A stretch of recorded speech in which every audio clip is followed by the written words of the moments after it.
of San Francisco, a Quinn Martin production. Starring Carl Malden. Also starring Michael Douglas.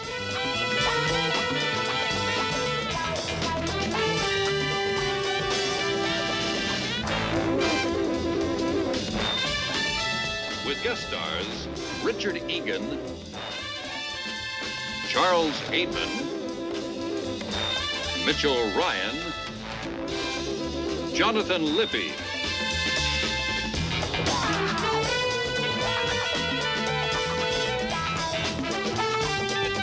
Tonight's episode, The Unicorn.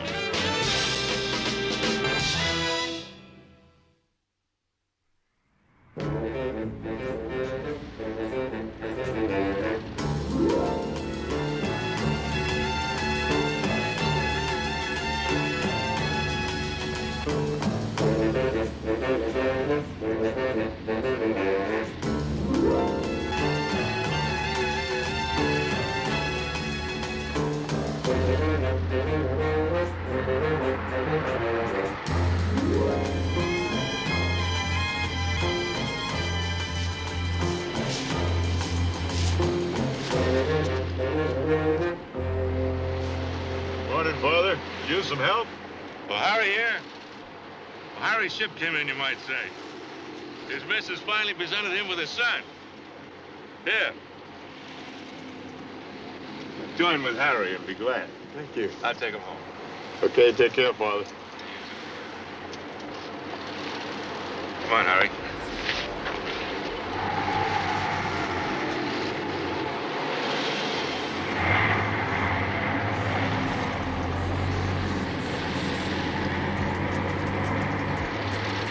You know, I guess I've seen him at dawn, noon, night, whatever shift I'm on.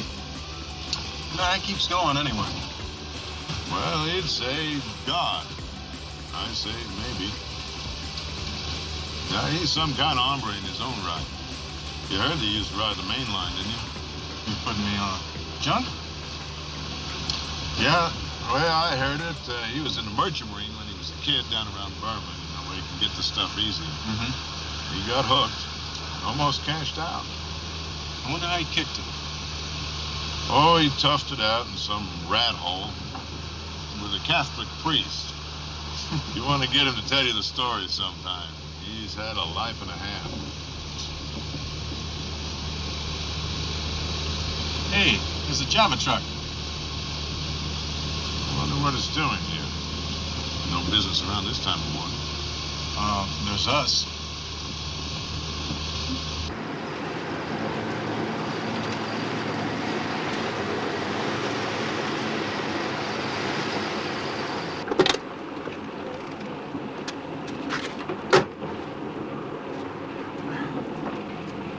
Man, I'm glad to see you. Full of coffee? I'm sorry, fella. I'm just closing up. I'm headed home. Closing up? You ought to be just getting started. Look, I'm having a little trouble with my truck. I think it's a water pump. Hey, come on. You can do it for us, can't you? I've got to fix the water pump. Come on. A little coffee, couple of sinkers. Hey,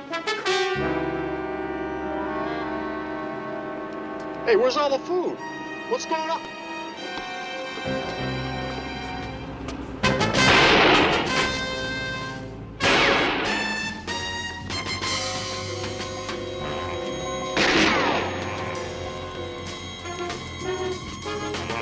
On the stairs! Please!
Morgan was right here beside him.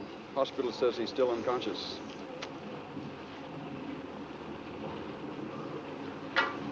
Get him up off there. Tell the watch captain to notify his wife before she hears it on the radio. Okay, Mike.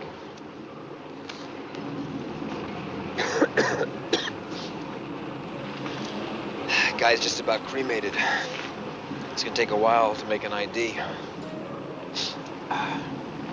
No, Morgan's gun was empty. Wade never fired. Well, I found these 3. Must have come from an automatic.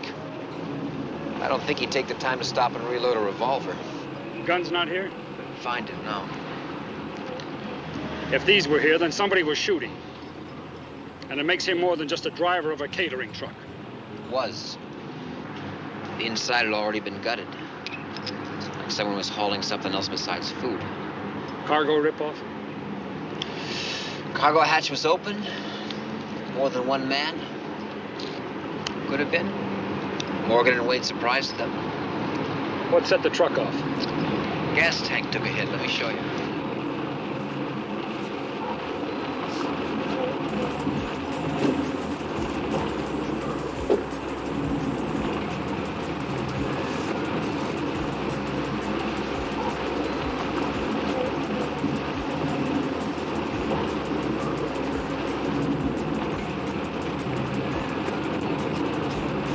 Looks like a horse.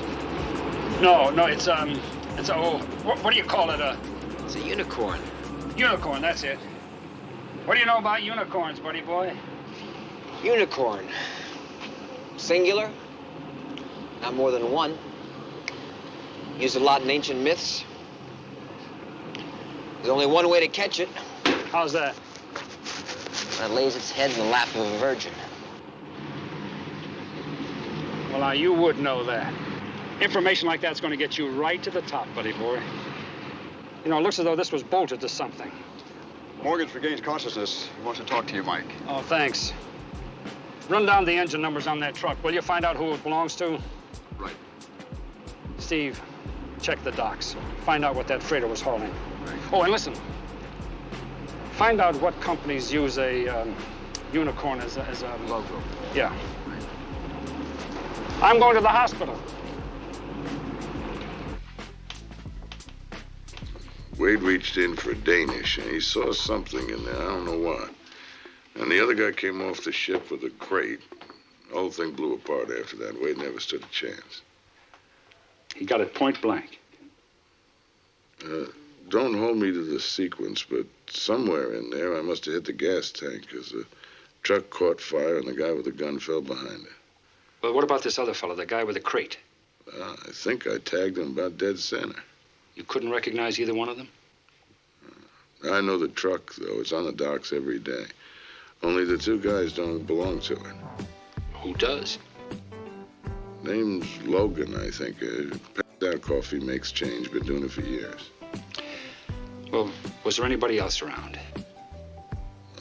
His father Scarn, he's taken some drunk on home, but he was long gone before the balloon went up. It's too bad about Wade. Anybody see his wife yet? Oh, yeah, we took care of that.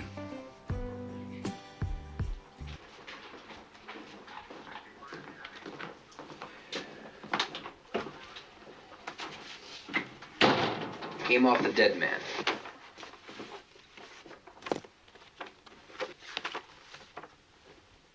J.O. Ties with Johnny Orton, night watchman on the cargo hold. Instead of protecting the cargo, he chopped Wade.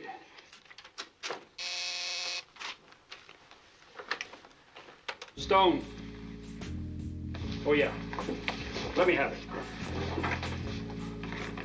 Bert Logan. What's the address? 824. I got it. Thanks a lot. DMV. Got to make on that catering truck. Go ahead. Anybody see anything? Nope. But what about the ship? Mostly bulk goods. Teak, textile, tobacco. Ports were Singapore and Hong Kong. Now, the only things that wait a minute now. It's a long way between Singapore and Hong Kong. What about the ports in between? Ship's agent just mentioned those. Well, you better have somebody check that log. I will. Anyhow, the only things missing, according to the bills of lading, are 2 cases of cobra venom. How's that? Poison from cobras, right. Consignee was Jason Chemicals right here in town. I have Dr. Jason outside. So a guy with a catering truck hooks up with a seaman off a freighter to steal a couple of crates of cobra venom? Why? They didn't know what they were taking. You know, there wasn't a whole lot you could have off that boat unless you had a crane. Well, how did you make out with the companies using the unicorn symbol? Only one in the area, Unicorn Enterprises. They manufacture yo-yos. Snake poison and yo-yos. It's a great combination. Well, I guess we better see your Dr. Jason. Right. Dr. Jason? This is Lieutenant Stone. Sit down, Doctor. Have you any idea how much of my shipment was taken? Seems only about 2 cases of cobra venom. You sure it was the venom? Yes, why? Well, it's just that it's so difficult to obtain. There's no such thing as a cooperative cobra. What would anybody want with a couple of crates of snake poison, Doctor? Research, Lieutenant. Cobra venom attacks the motor nerves. We're using it right now, my company. Experimental program on muscle failure, dystrophy, spasms, myotoma. Yeah, I see. Well, what else does your company do? We do quite a bit of importing from Southeast Asia. Rare drugs, gambage, cardamoms, lac, benzoin. Is that for like perfume and condiments? And cathartics, yes. Doctor, the rest of your shipment was intact.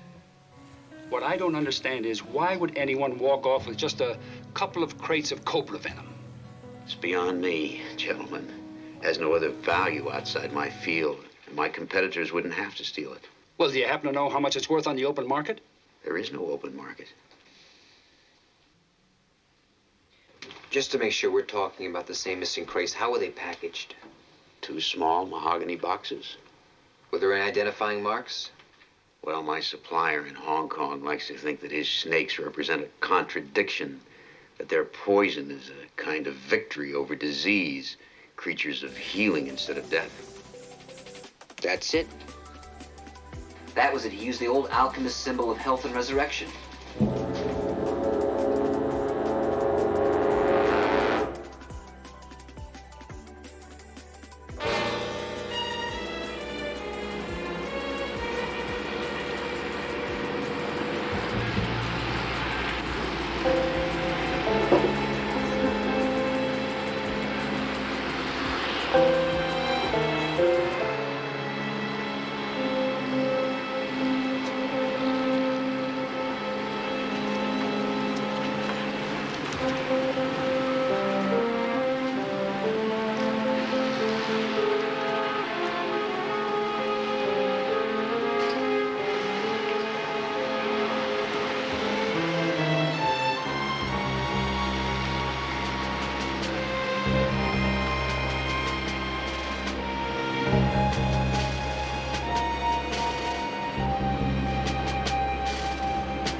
What are you doing here? Looking for you. You alone? I'm alone. How'd you get that hole in your belly? How'd you know where to find me? This is my backyard. Let me take a look at Hold it! You take a slug? That garbage I heard, Drew, about you being in Burma working with the missionaries. What about it? Kind of a bush doctor, were you? You need more than that. Yeah, you're all I got. Here. You gotta cut this thing out. You need a doctor. Sure, and all the cops in town. Look, I don't know what you've done, but it can't be that bad. 2 cops were shot with this gun. You did that? Same as I was there. No, it's not the same. Not if you didn't pull the trigger. It is to the law. Not God's law. I don't know nothing about God's law, Scarn. But I do know what cops do to guys they think killed cops. Give me the gun, Abel. I'll walk you out of here. Forget it. It's a lousy place to die. You should have thought about that yourself before you made the trip. Get going.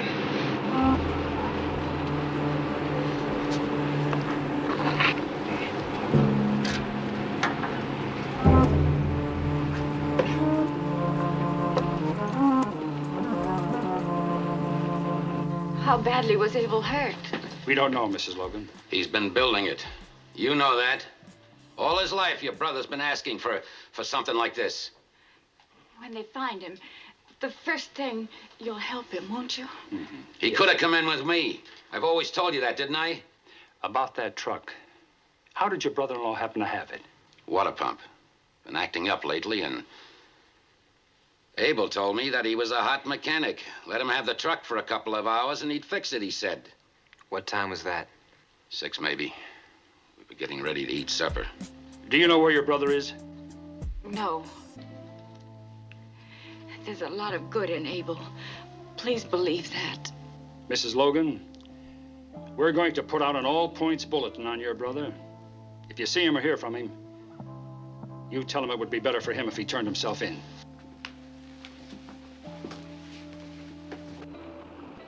Stuff in that box must be worth a lot. Gotta be. What's in it? Sells, Arizona. I don't get it. Place I heard of once. Kid I worked with over on 34 came from there. Hated it. Been landlocked all his life. Loved the stinking ocean. Can you beat it? Said nothing would ever get him back to good old Sells. Sounded kind of like paradise to me. Inside.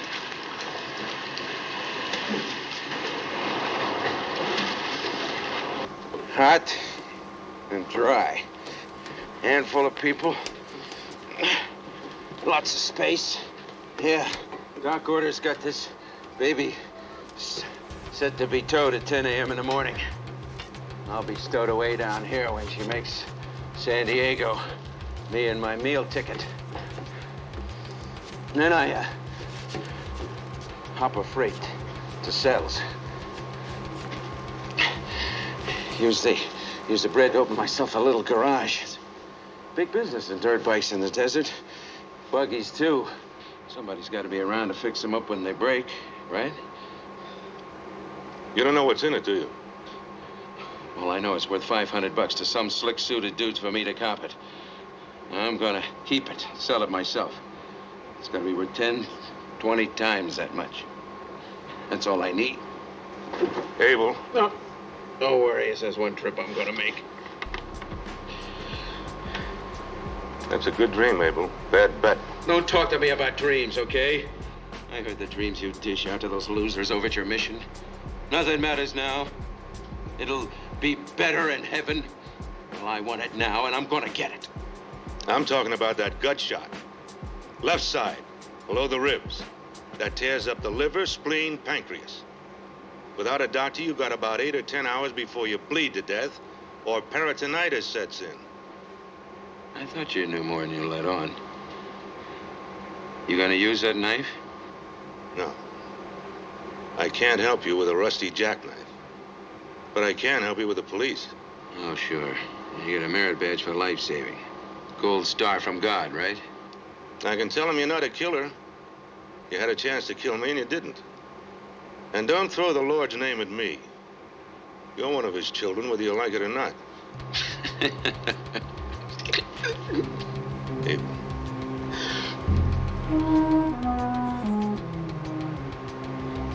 8, 10 hours, you say? No more. You better go get what you need and bring it back here. I'll be up in one of the cabins. You're asking the impossible. A miracle? Well, that's what that collar's all about, isn't it? But you better come back here alone. Anybody shows their face down here, they get What's left in this clip? Except the last one, that's for me. Human life isn't ours to take. Not even our own. And you and the Lord got a problem.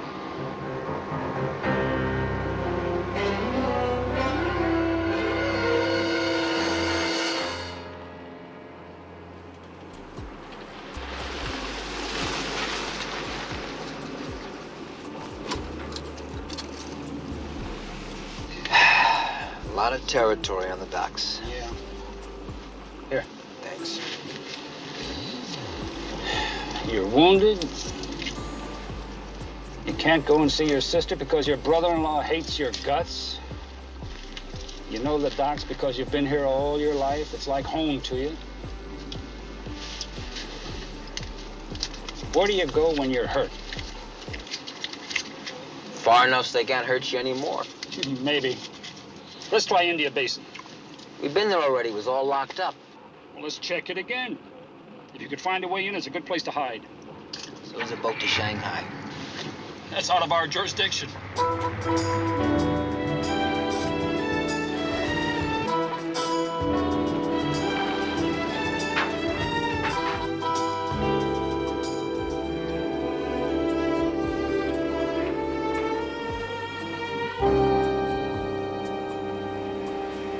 That's him.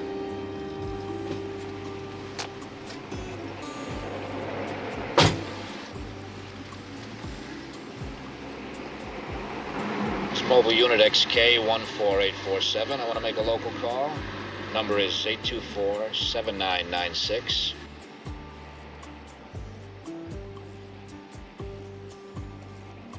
Hello? Yeah, I want a cab for Dr. Robert Jason. The Sutro Ruins. Thank you.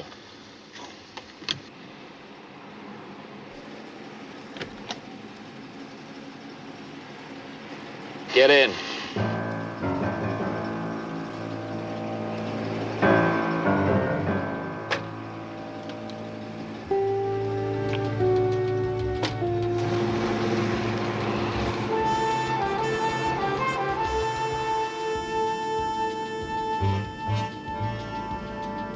I tried to call Vegas this morning.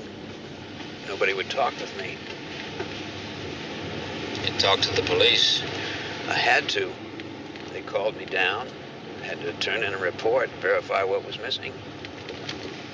You said the shipment was... Cobra venom, just like it said in the bill of lading. But look, I have to know where I stand. You stand in the same place you did yesterday, Doc.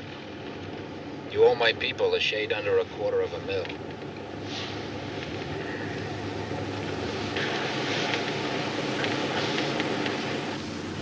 Where are we going?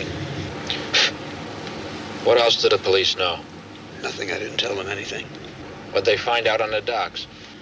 Just the one burned crate. And that's a pretty expensive fire. Well, the other box has half. It's still worth more than I owe you. Yeah, but we don't have the other box either. That longshoreman has it. Where? Somewhere.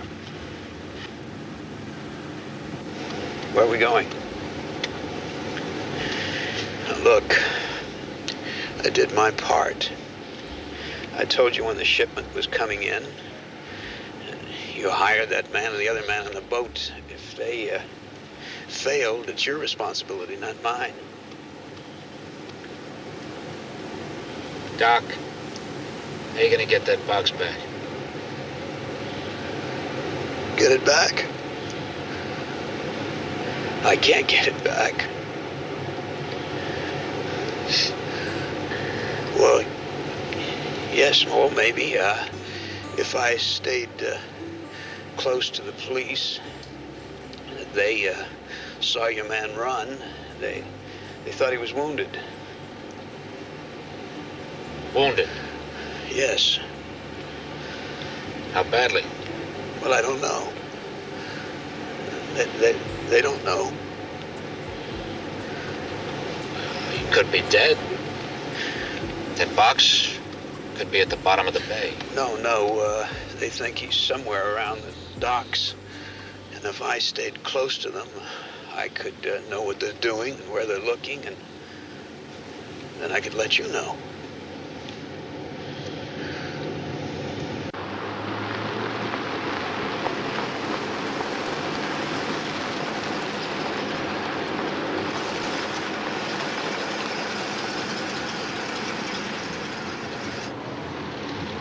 Where are we? Tell me, Doc. Can you guarantee what you were just trying to sell? About the police? Well, yes, I'm sure that I can. I'll stay close to them and let you know everything they're doing. Goodbye, Doctor. Please, I can do it. I will. Get out.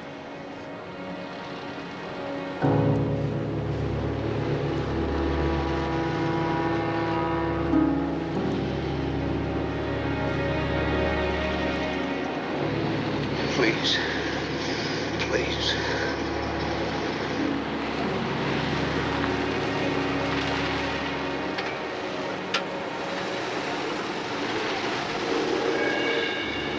One of you guys, Dr. Robert Jason?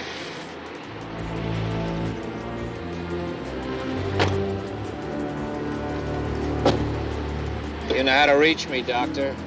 We'll always know where to find you.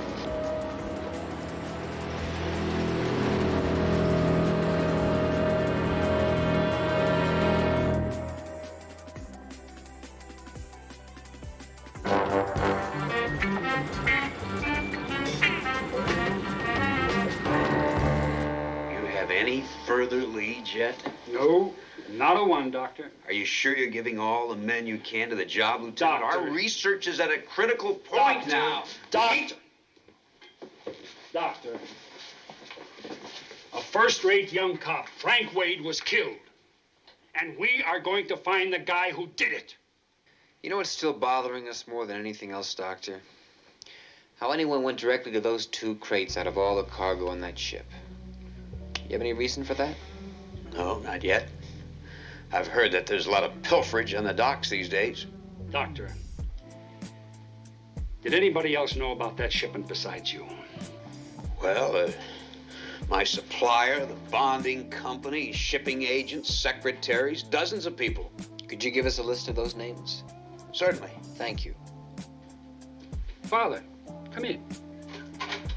You got a minute, Mike? Always. Dr. Jason, Father Scarn. Doctor? How you do? Steve, why don't you get that list from the doctor? Right. Steve, sorry to barge in. No problem. I'm glad you came, Joe. I was going to look you up. Did you hear about Morgan and Wade? Yeah. Morgan tells me that you were on the docks this morning just before they got hit. I didn't see it happen, Mike, if that's what you're driving at. Mm-hmm. It is, and I got my answer. Come on, pull up a chair. What can I do for you? Well, I can't stay. I've been all over town. So every doctor I have any drive with. Mike, I need some help. I'm listening. I need medical supplies. I thought you gave up practicing when you walked out of the jungles. Please, Mike. One of my boys is in trouble.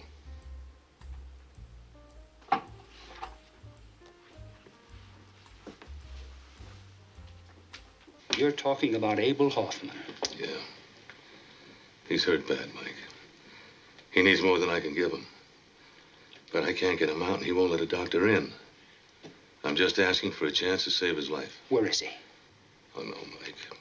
You know better than that. Does he still have the gun? He does. And he came to you and confessed? He did. But you couldn't give him absolution. Not without him giving you that gun. You're right, I couldn't. And I didn't. Look, we're both pros, Mike. We both go to the book for all our answers. Only there's a difference in the books. That man put his trust in me. I'll tell you what else he did. He put one cop in the hospital, another one in the morgue. Oh, no. No, Mike, not him. Joe. He didn't kill anybody, and he won't Joe. if you go along with me. Listen to me, will you? Let me handle this. I'm a cop. And I'm a priest. My way, nobody has to get hurt. Your way, Abel Hoffman has to kill. If not one of your men, himself. He say that? He said he'd save one bullet. I believe him. And I don't want that on my conscience, do you? if I can help it. You can't help Mike. Get me these medical supplies. Then what? Well, it's up to me to get through to him. But he has to be alive for me to do that. I can't swing a deal like that, Joe. Not without authorization. Well, you can get to the man who can.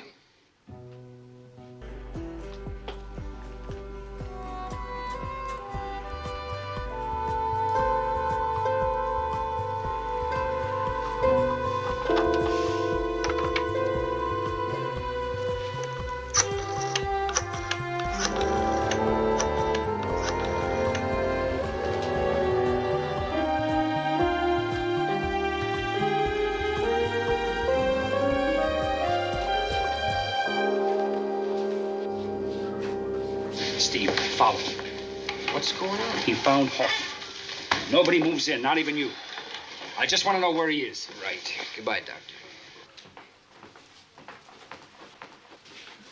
Hoffman, is that the longshoreman you were looking for? Doctor, did you finish the list? Well, I'm afraid it's not quite complete, but maybe if I went back to my office and checked my records.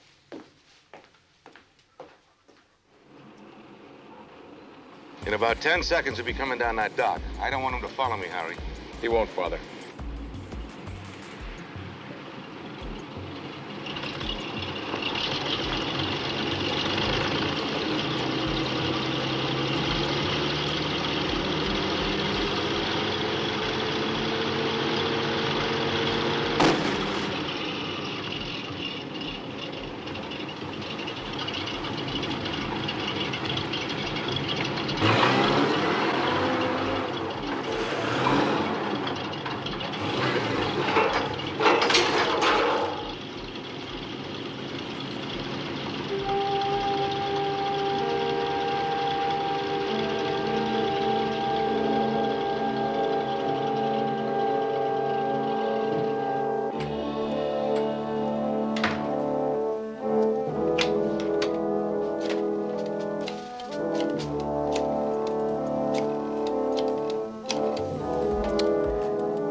Yes.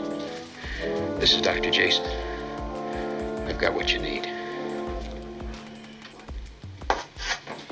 Bong Tao.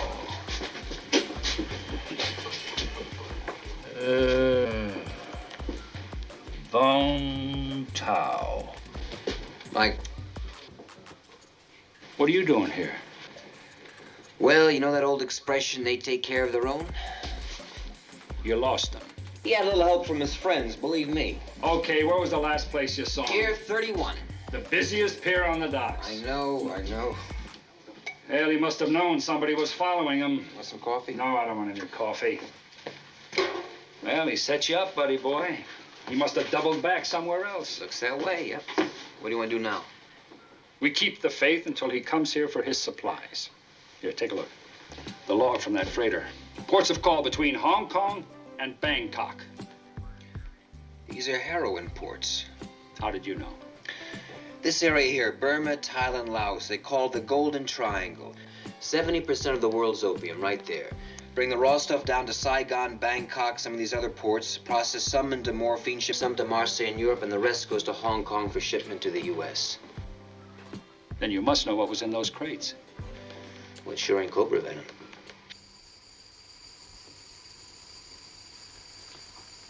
What have you got, Ben? Your hunter's right, Mike. His ashes prove it. Heroin, high grade. Come on. Let's get a book on Jason. Hello, this is Father Scorn. I'm just checking again on my calls.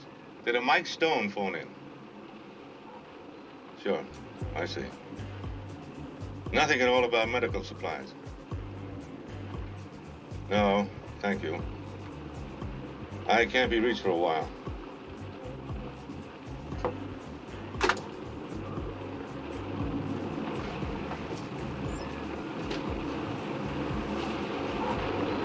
Father? Father, there's been an accident. Someone's hurt real bad. They want to see you right away. Where? Over the loading shed. I think he's dying.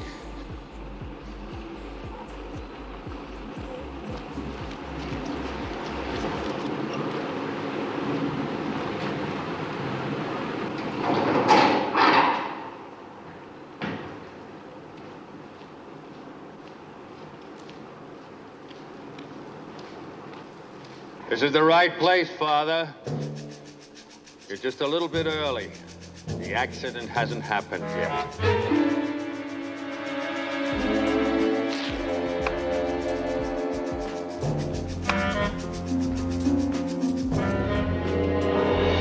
Gentlemen, I don't have the vaguest idea of what you're talking about. You were framed, right? Yes. Wrong. We've got the book on you, Dr. Jason. Your life is a mess. How long you been in trouble in Vegas, Doctor? What? He said Vegas. That's where the Sirocco Hotel is, and that's why you're in trouble. 3 months ago, you endorsed a $50,000 policy to the Sirocco Hotel. I don't know what you're talking about. You don't know what we're talking about? Well, we do. All right, book him. Murder. Let Narco make out the rest of the charges. No, wait.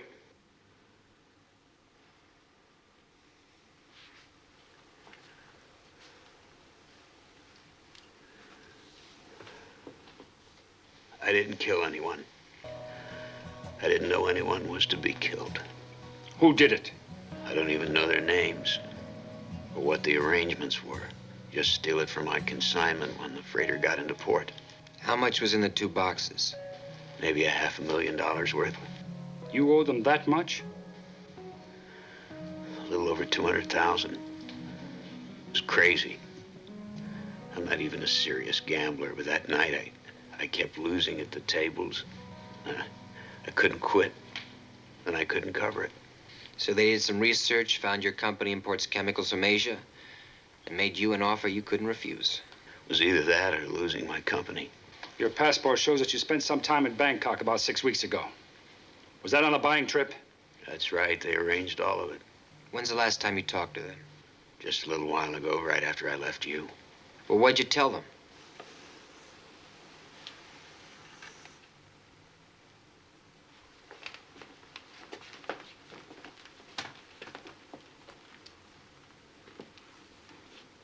Your profile said that you're a Catholic. You told him about Father Scarn, didn't you? How he happened to find Hoffman. I had to. They threatened my life. What about his life? I didn't think. Well, you better think now. You may have just set up a priest.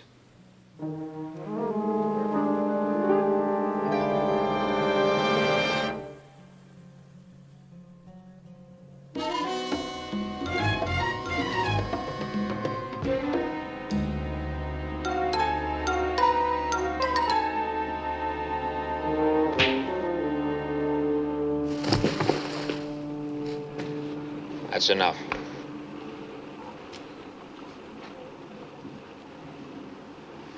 One last chance, Father. Where is he? I can't tell you that.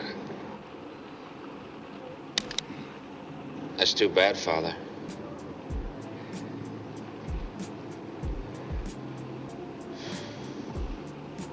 Go on, get out of here before I change my mind again.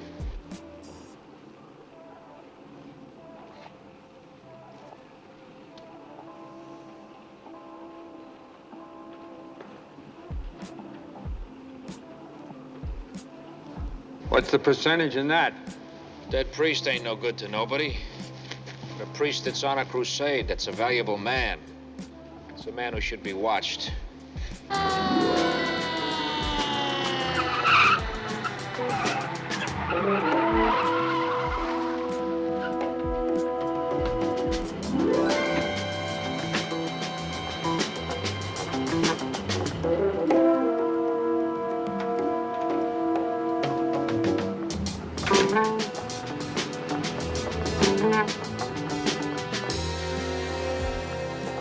Clint, my friend.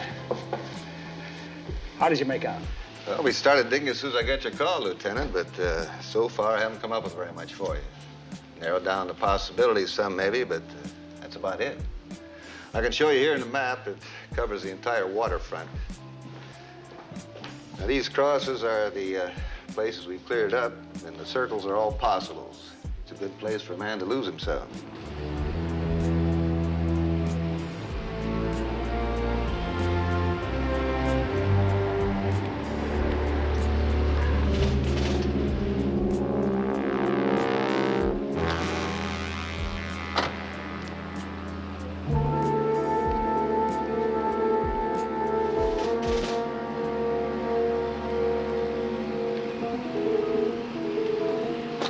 Okay, how about this area here? Those are salvage docks. Salvage docks? That's where they tie up those old rust buckets, isn't it? It'd be a pretty good place for a guy to hide. Yeah, it would if there's anything in salvage. Sure. Excuse me, sir. I think there might be. They brought in an old junker late Friday, stripped it out, and gonna haul it out in the morning, I think.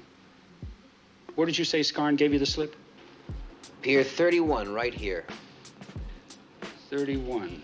It's halfway down the Embarcadero. That's just about the way he'd do it, too. Say, if I were you, I'd double-check that salvage dock. Right away.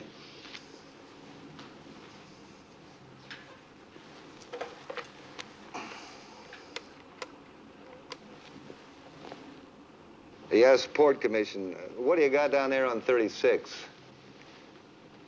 The Santa Alicia. Being towed down to San Diego. All right, thanks. Well, he says that the...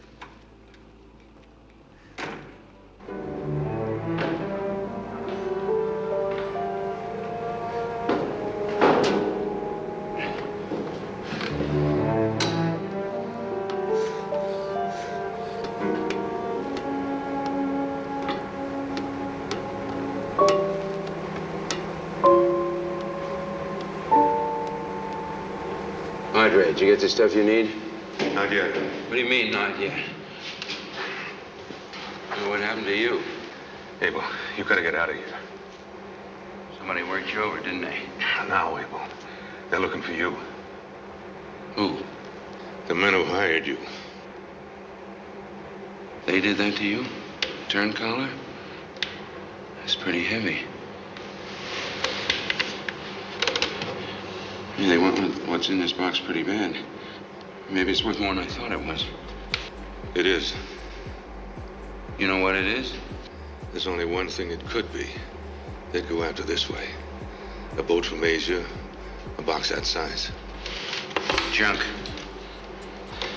I mean, I broke up a connection. Oh, baby. I better look. See what's inside here. If it's the white stuff, it's worth a gold mine. It's hell, Abel.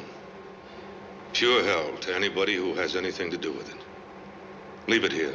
Let them have it. Let me get you out of here. No way, Padre. That bad bed you were talking about looks pretty good now, doesn't it? Abel, listen to me. We're leaving here. We can go to the church and wait for the supplies I ordered, or go straight to the hospital, whichever you want. But I'm not gonna let you just throw your life away. You mean that, don't you? You really care. Took that beating and came back here anyway. Let's go.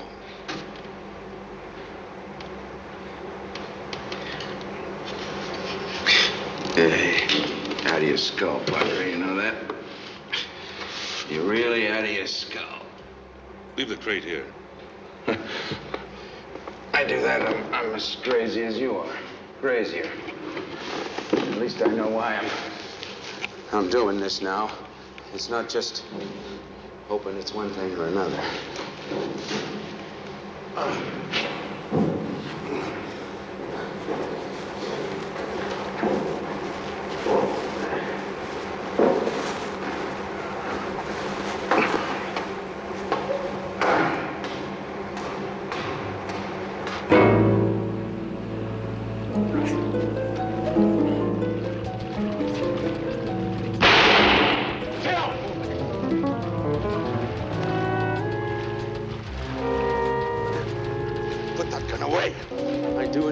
Away.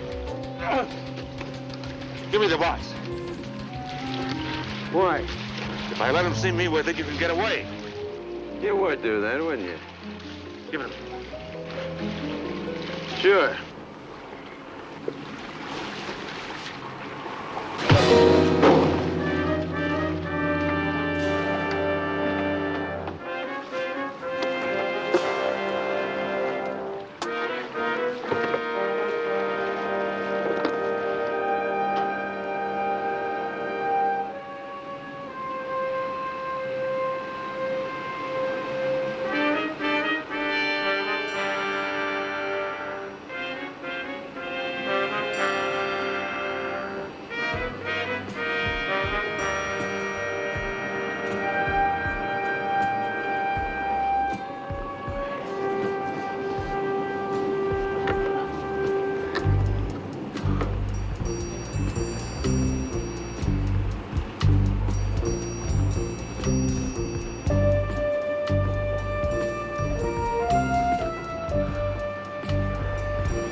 I take the chances and you get the money. Okay, new deal. Like what?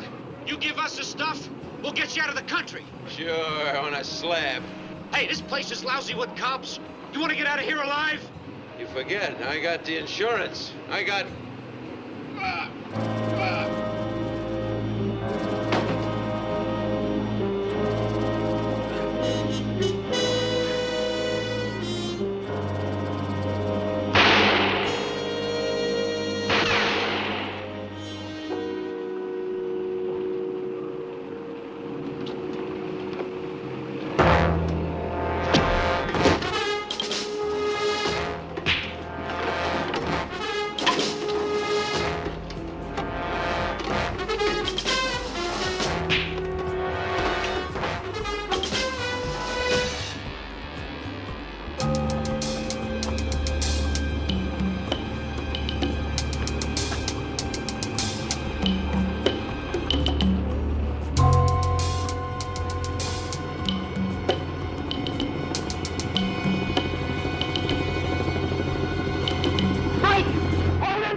You were right, Mike.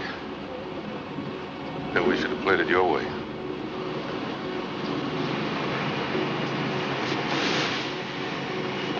Joe, who knows which way is right?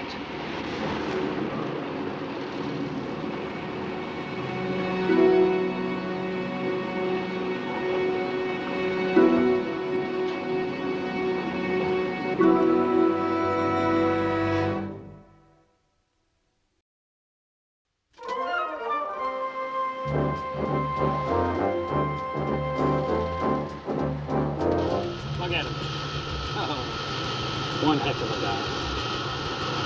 Well, that's not what you were saying about him yesterday at this time. Well, that was yesterday, but look at him today. Out there like always. Pounding the pavement like a good cop. Give him a blast.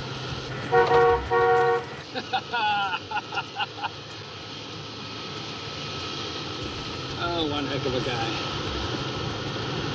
You know, someone who spent all his time traveling around the world, spent as much time in places as he did, really must be difficult to settle down in one spot.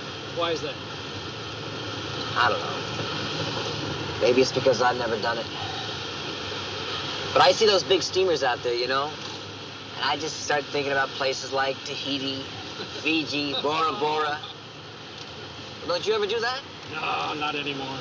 But you used to, huh? Yeah, I used to a long time ago, but no more. Hear that?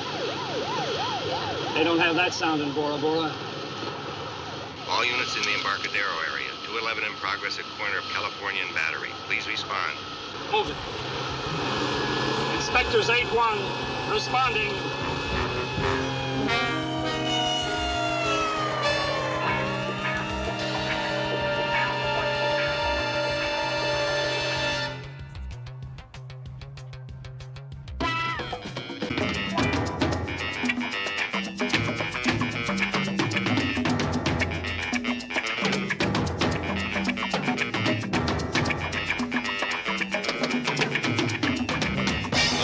Of San Francisco, a Quinn Martin production, starring Carl Malden, also starring Michael Douglas.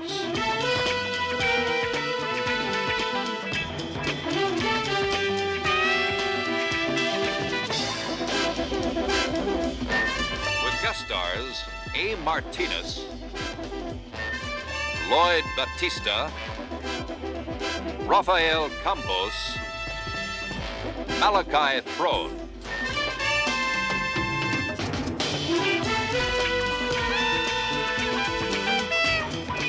tonight's episode, False Witness.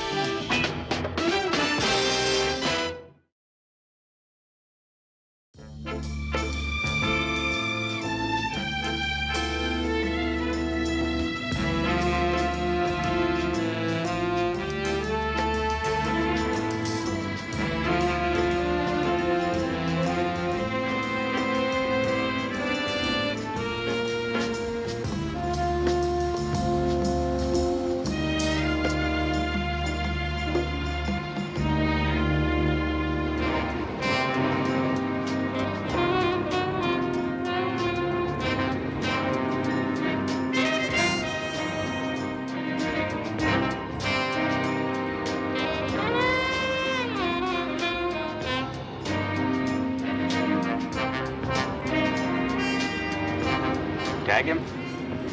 Not for making an illegal right turn.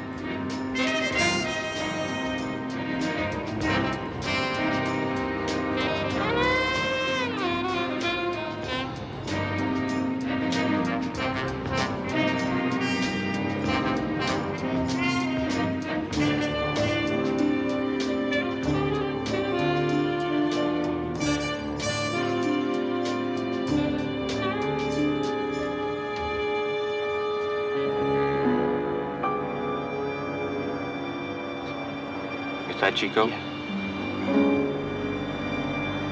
There's the buy. I'll take Perez. Okay.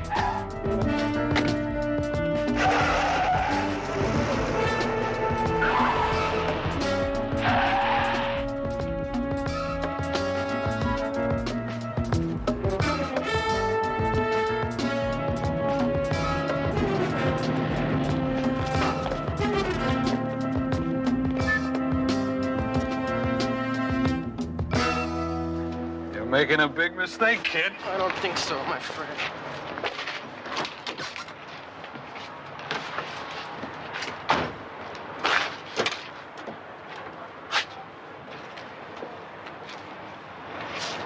This Central 1 to headquarters. Go ahead, Central 1.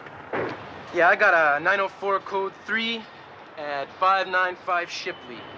Officer has one narcotic suspect in custody. Partner is in foot pursuit of another. East on Carson. Hang a right.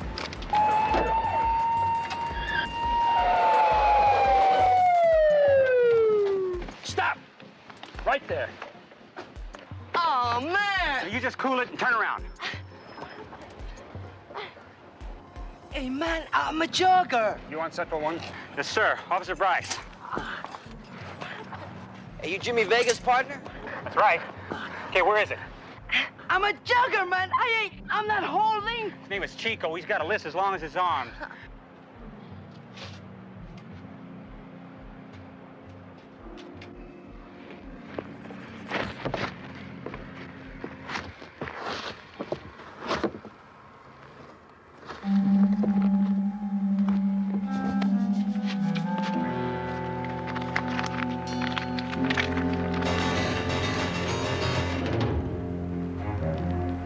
You're gone, man. You're gone. A half kilo of street-grade heroin in my book is possession. The car didn't belong to Perez. It was a rented vehicle. So what? He was the one driving it, wasn't he? The car had been driven by 23 other people in the last 30 days. Any one of them could have hidden that stash. But they didn't. No, and neither did Perez, or so he says.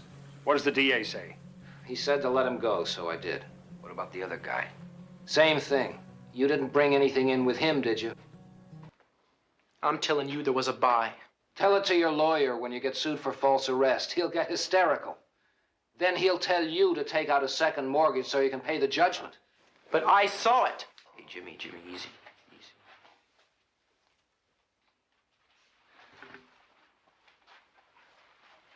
How long have you been on the force, Vega? 5 years. Well, in all that time, didn't anyone get around to mentioning to you that we have stringent search and seizure laws? Yes, sir. Then maybe you'll understand what I'm trying to tell you. There was no violation of any law for which you stopped Perez. No provable violation, therefore no legal arrest. Therefore no legal search. Am I coming through to you? Sure, but that doesn't now, change. Now here's the snapper. When you put the cuffs on Perez, you violated his constitutional rights. Constitutional rights? He deals narcotics! No, he deals tacos. He's got half a dozen stands. It's the only business anyone can prove he's in. So if you want to nail Perez for narcotics, you'd better find the stuff right in his pockets.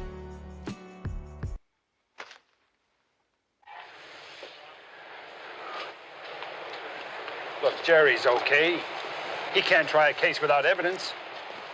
Look, if you had found where Chico had dumped that stash, or if Perez hadn't been driving a rented car, everything would have been different. Yeah, well, it'll be different next time, because I'm gonna nail that man. But what's the problem? Why are you making it such a cause? He cripples people, Steven. He sells junk, remember? You're gonna have to prove that. And within the law. I know that. Yeah, well, we just write some nice, polite traffic tickets tomorrow. I'm going home. See you in the morning. Yeah, me too. Nice to see you again, Steve. Lieutenant? Hey, wait a minute, I'll walk you to your car. See you tomorrow. Too long, Jimmy. Just too long. Really? Hey, you want to make it tonight? Tonight. I got a lady tonight. So bring her along. I know a place is going to be a real happening. Where? My mamacita's house. Yeah. We're throwing her a birthday party. She's 60 years old. 60? 60. It's gotta be a biggie, huh? For sure. She'd like to see you, too, I'm sure. I'll be there. Great. Anytime after 8. Okay. All right.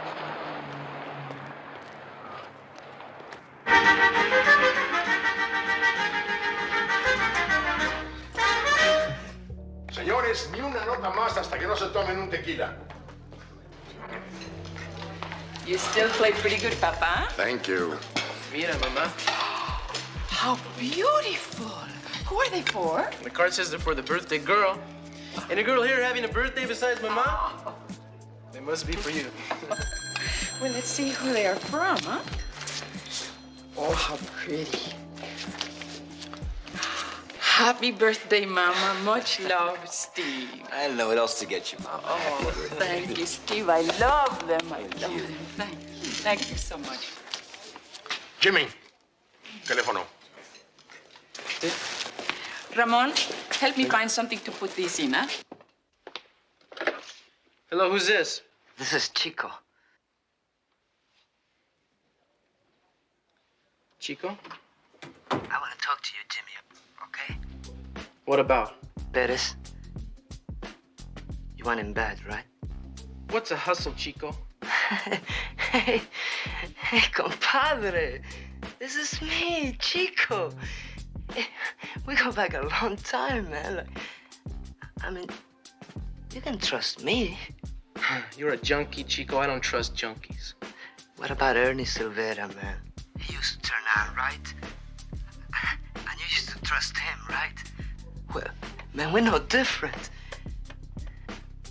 Look, Perez has got the hook on me. I want to get out. Is this straight? This is straight. Hey, if you want to hear what I have to say, why don't you make me the Sausalito ferry slip? Maybe. If you want Perez, he's gonna be in the slammer from 20 to life. You'll be there in a half an hour.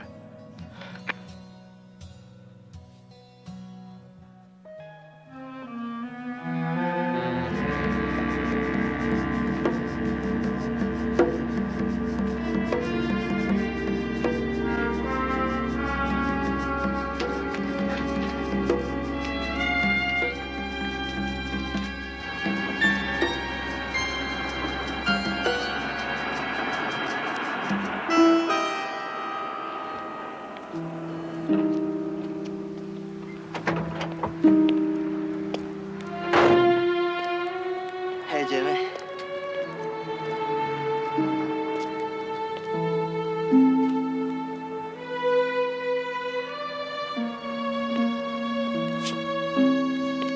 It's cool.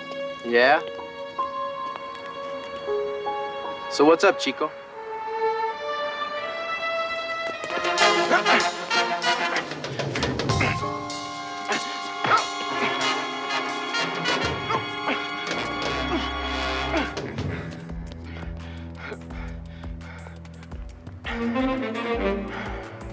I've got a message from Pears. Keep off his back.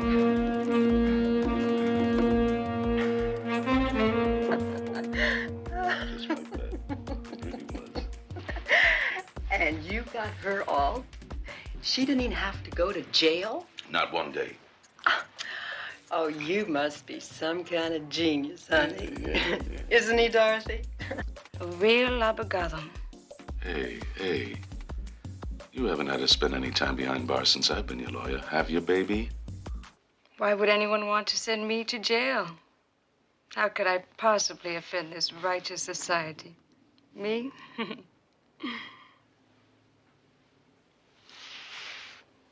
Did I ever offend you, Roberto? No. If you did. You'd break my arm.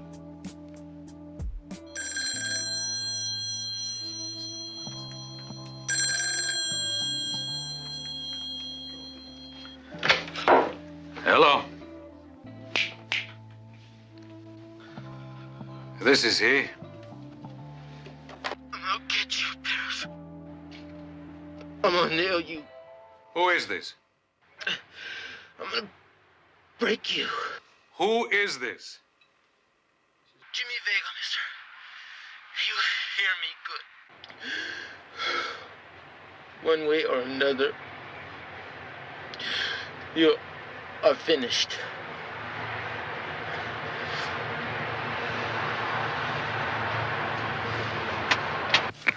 Hello?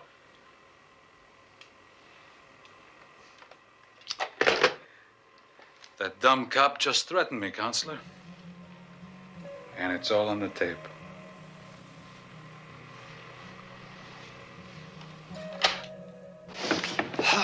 Whatever happened to Jimmy? Jimmy.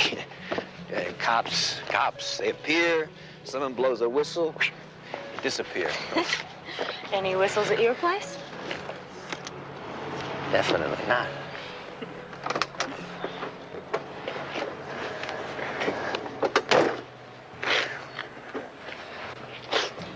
Hey, are you a cop? Can I help you? And you're a good friend of Jimmy Vegas? Who are you? Just tell him to freeze on Pettis. You got that? Tell him to leave Pettis alone, or he's one dead Chicano.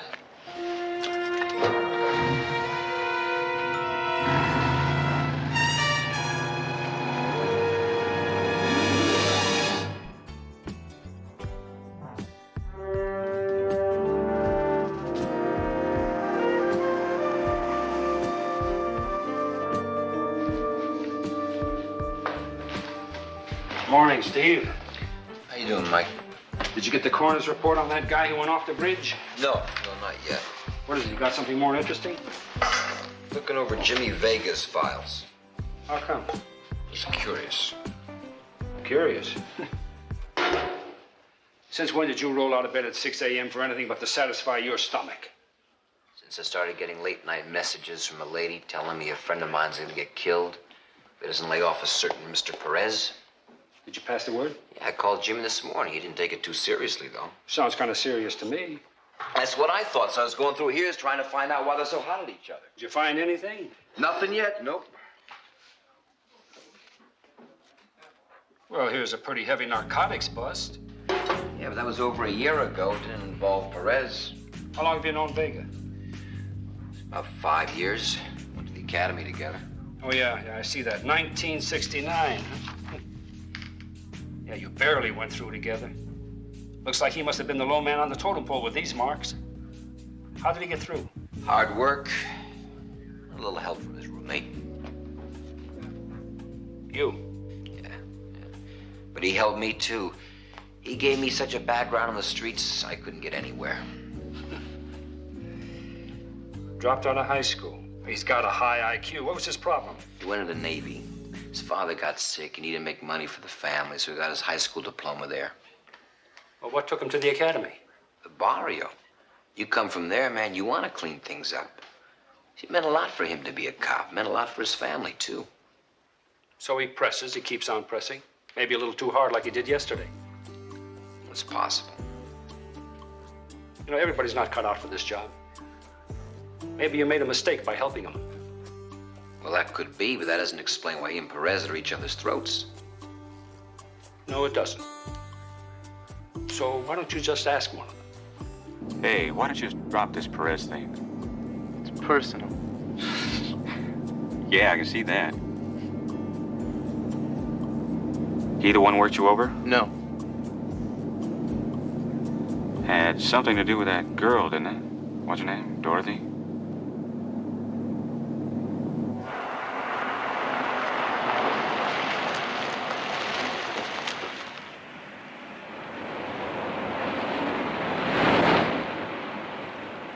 I'll be around 5 minutes. Don't get hurt.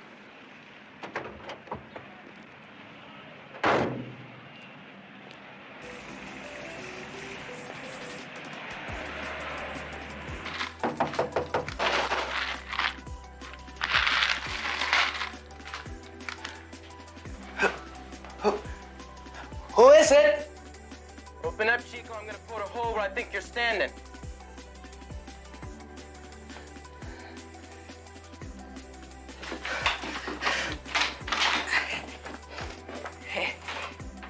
Hey, Jimmy.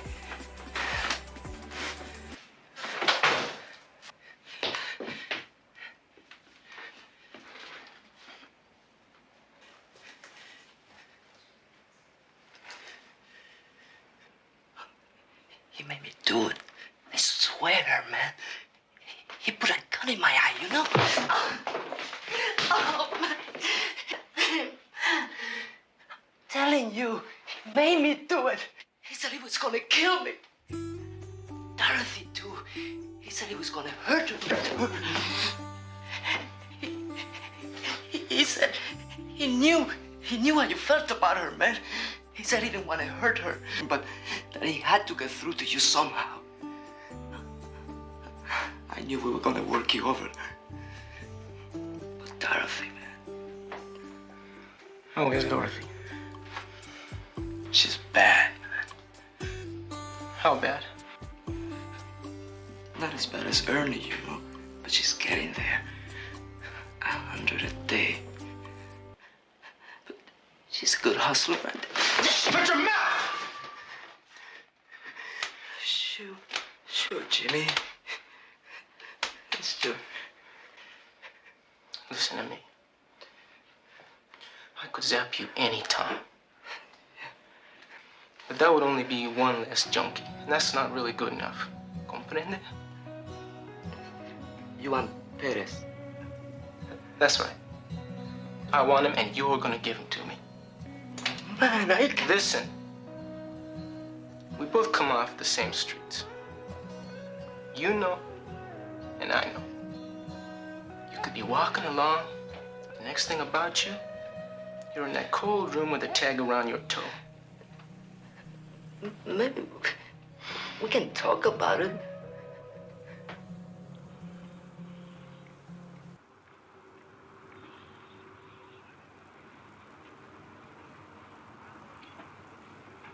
Look, I appreciate your concern, but it's all over. Perez is set up. You set up? We're gonna bust him tonight. We? What you mean we, Kimosabe, huh? I mean, Bryce and me for sure, and you hopefully. Now, wait a minute, what are you talking about? I don't even know the guy. I do.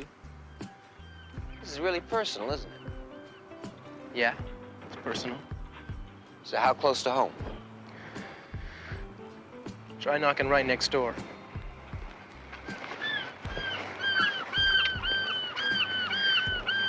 There was this friend of mine, Ernie Silveira. From the sandbox to the Navy, me and Ernie. Like brothers. When he got out, he did junk. I don't know a kid on the block that didn't, but with Ernie it took. And he OD'd. He OD'd, he was my best friend. Perez turned him on? Turned him on, fed his habit. He even sold him the rotten junk that killed him.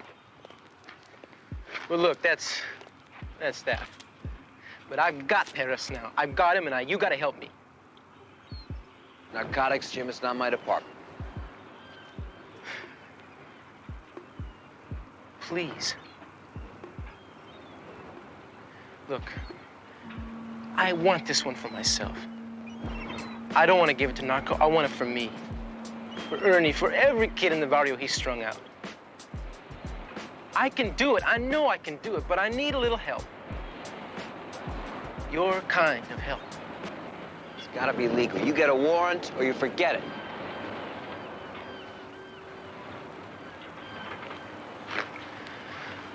We'll get one.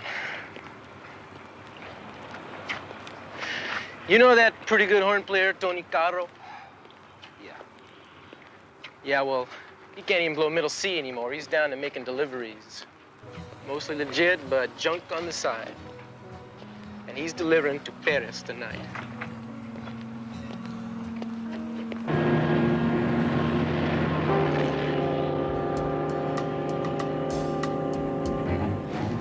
It's 8:30 right on the nose.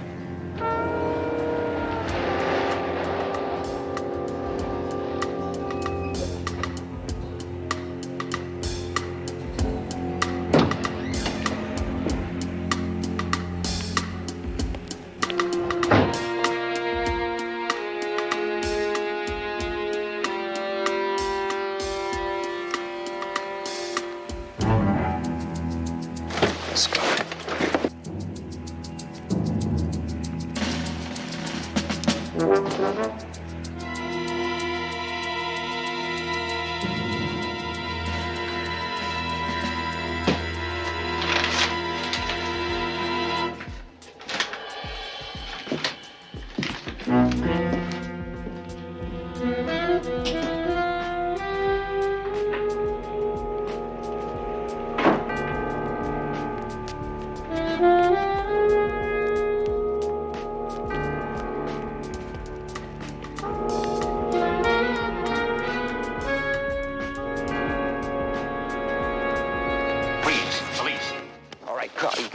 Right over your head. Wouldn't you? Come on. Now, you read him his rights. Let's go use that warrant.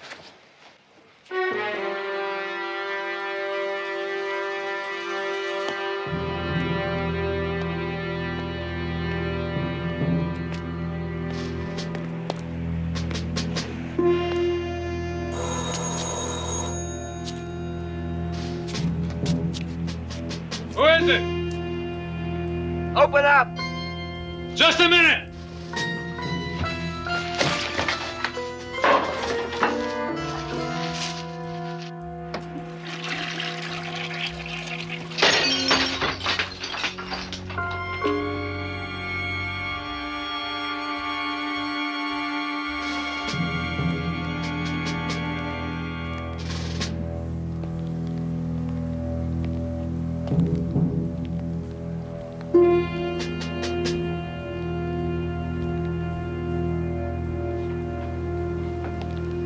Police!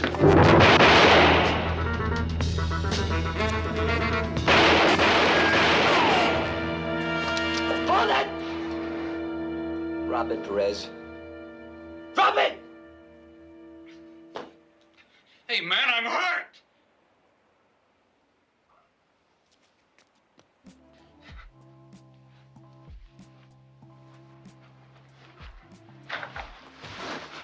Jimmy! Jimmy! Steve! Ow! Jimmy! I'm in here, Steve. Yeah. You move and I'm gonna kill you.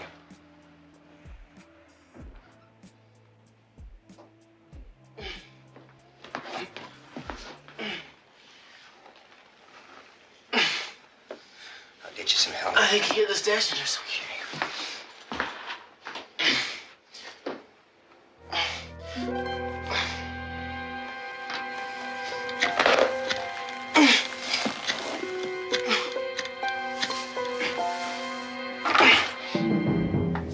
This is Inspector Keller. I want an ambulance right away at 1647 Ruxton Avenue.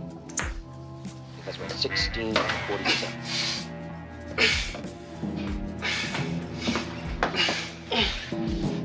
Jimmy, they're gonna be here soon. I think he hit the station here. We'll get it later. No, why don't you get it now? Jimmy. Find the stash, please find the stash.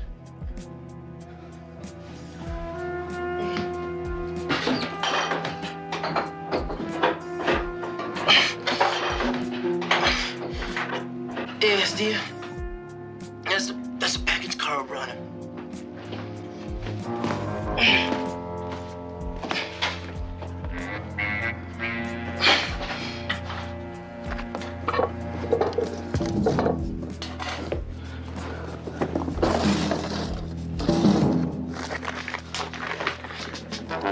He shot first.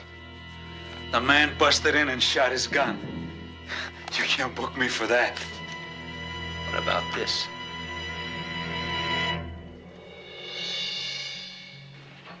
Jimmy's going to be all right.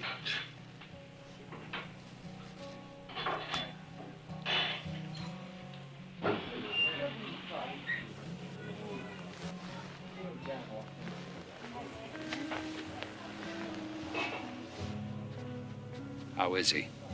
50-50. How did you get in on this? Jimmy got a tip. I didn't say Jimmy, I said you. He wanted to help. Help? Maybe you should be in social work. Oh, come on, Mike. It meant a lot to him. Lying in there with only a 50-50 chance of walking out, I hope it meant a lot to him because you could have been in there with him.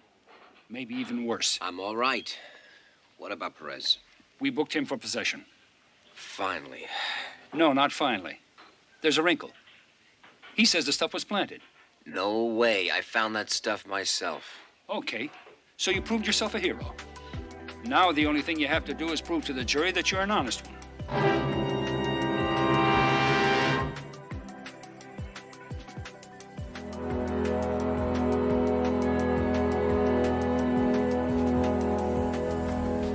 Mr. Perez, this bag marked People's Exhibit Number 1 contains 4 ounces of pure heroin. You did see Inspector Keller find it in a drawer in your kitchen, did you not? Well, I saw him take it out of there, yes. After he planted it. Your Honor, I move to strike. Either he planted it or his friend Vega did. Your Honor.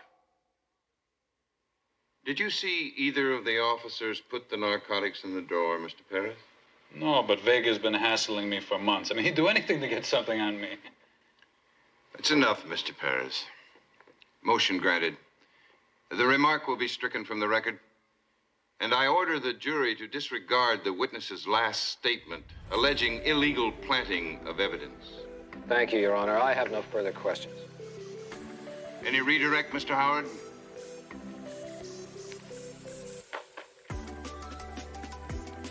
Mr. Perez, have you ever been arrested by Officer Vega before? Yes, sir. On what charge? Same as this, possession of narcotics. And what was the result of that charge? The DA threw it out because he knew it was a trumped-up charge.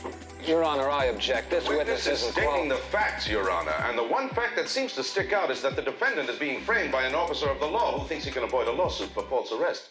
Mr. Howard, I take it you have some evidence to support your theory of police harassment?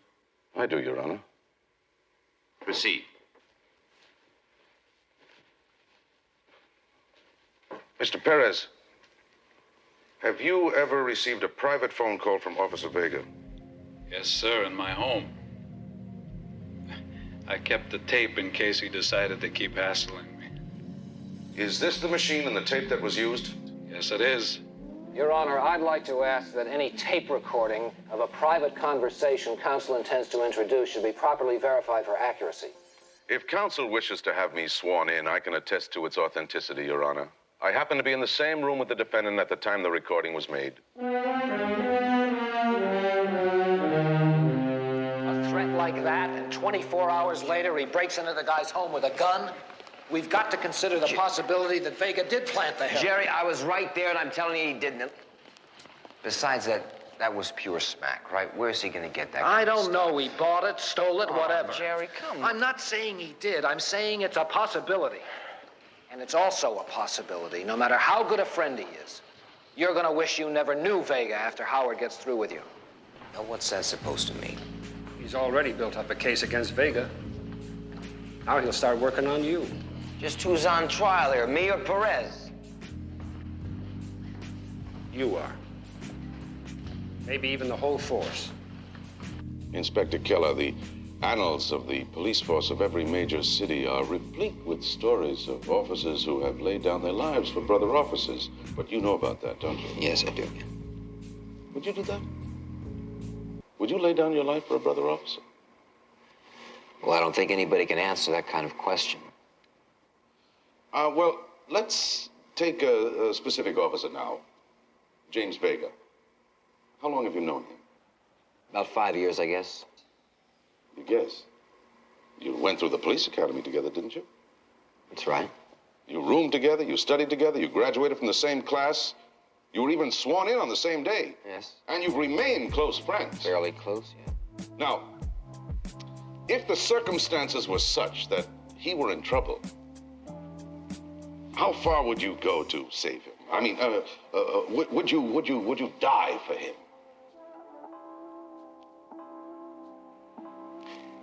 I might.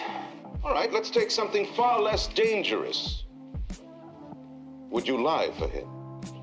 Your Honor. That's all right. I'll answer the question. Under these circumstances, I would not lie for Officer Vega nor for anybody else. Now, the truth is, I found the heroin in Mr. Perez's home less than 2 minutes after it was delivered. Yeah. Here it is. Officer Vega, narcotics arrest on the 12th, and he signed out the heroin again on the... Heroin still on file? Sure, the case hasn't been closed yet. Eric, will you do me a favor, please? Will you analyze that stuff for me right away? Sure.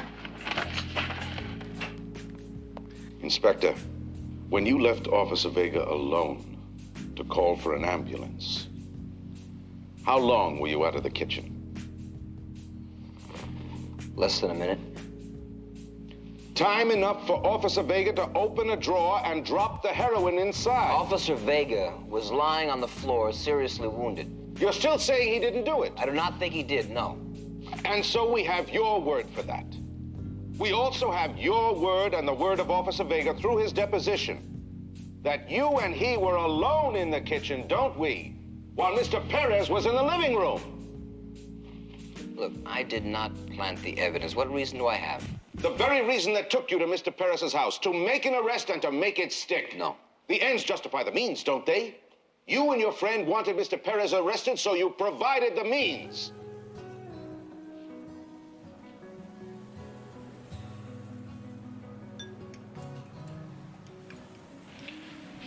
It's about 50% pure, Mike. The rest is milk sugar. And it's been cut? Yeah. It's funny, this stuff is marked at 99%. It's bad news for somebody. Want me to report it? No, I'll do that. Thanks a lot, Eric. Oh, it's understandable, certainly. The frustration builds when an officer of the law sees a defendant he thinks guilty walk free. So what does he do? He shades his testimony out of a sense of duty. After all, he says to himself, if the defendant can lie his way home, I can lie a little to keep him off the streets for the good of the people. Now, I grant you, not all policemen lie on the witness stand. Perhaps it's even rare, but some do. And perhaps we should even forgive some of them their weaknesses. After all the civil rights cases, the riots, the anti-war demonstrations they were ordered to control, some of them were bound to be confused because the laws seemed to be in conflict with the will of the people. But here, we're not involved with conflicting social issues. Here we're involved with only one thing: credibility. Is the defendant lying, or are the two officers lying? Ladies and gentlemen of the jury, I submit to you that the two officers have lied. Now, which of them have planted the heroin, I haven't the faintest idea. But one of them committed a crime, and the other, his friend, covered up that crime.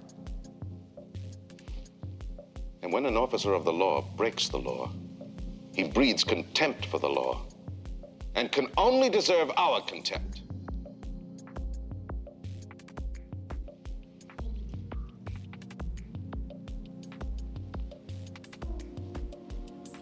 Mr. O'Brien, will you need more than 20 minutes for your final argument?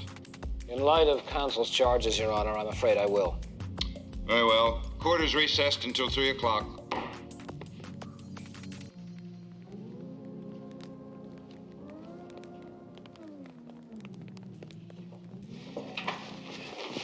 Hey, Howard. Wait a minute. Howard. The man may be right. What do you mean, right? He's got a right to defend his client, but he's also got a responsibility to the facts. So do we. What are you talking about? Now, if I was positive, I'd walk right into that courtroom and tell Jerry to move for dismissal. What? Come here. Last October, Jimmy made a big narco bust, didn't he? Well, I just checked it out. It was 8 ounces of pure heroin. And just a month ago, he signed out for it for a pretrial hearing. I just had it analyzed, just this minute. It was cut 50-50 with milk sugar. That leaves 4 ounces of pure H missing. That's exactly how much I found in the drawer. Steve? Yeah. I just came from the hospital. Jimmy'd like to see you. Did Jimmy plant that stuff on Perez? What? You heard me. I don't know. But I do know something else. He's dying.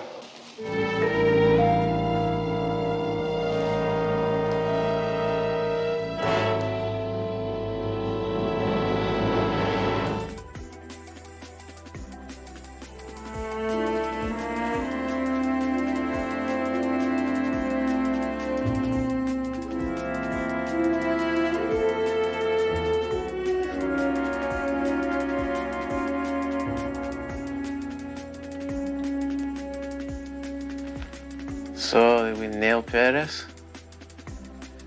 Jury's still out, but it's looking good. It's looking really good.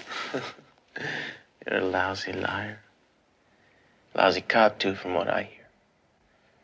Who told you? O'Brien. I made him promise to call me. I told him the truth, Stephen, and he said he'd make things clear for you. Yeah, I'm okay. I'm all right. Damn. I'm sorry, you know that. No, you aren't. You had reason, Jimmy. You did. Not to hurt you. Want me to get the doctor? No.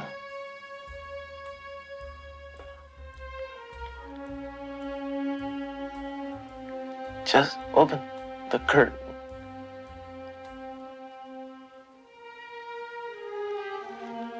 Yeah.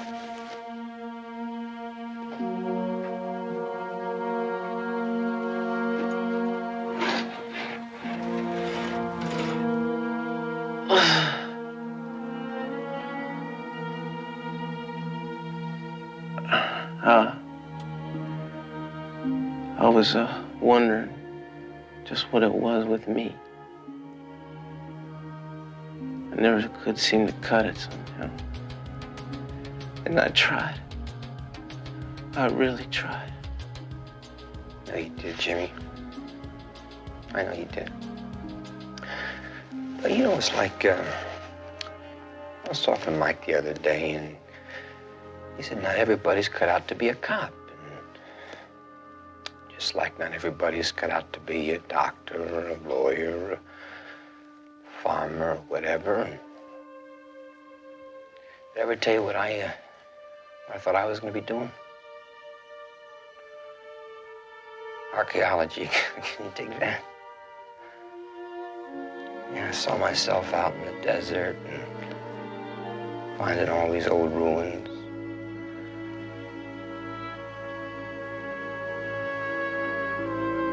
Name in the history book.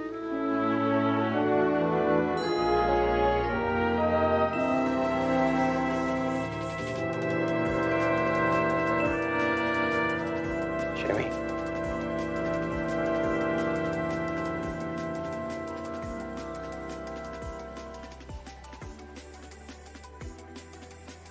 Jim.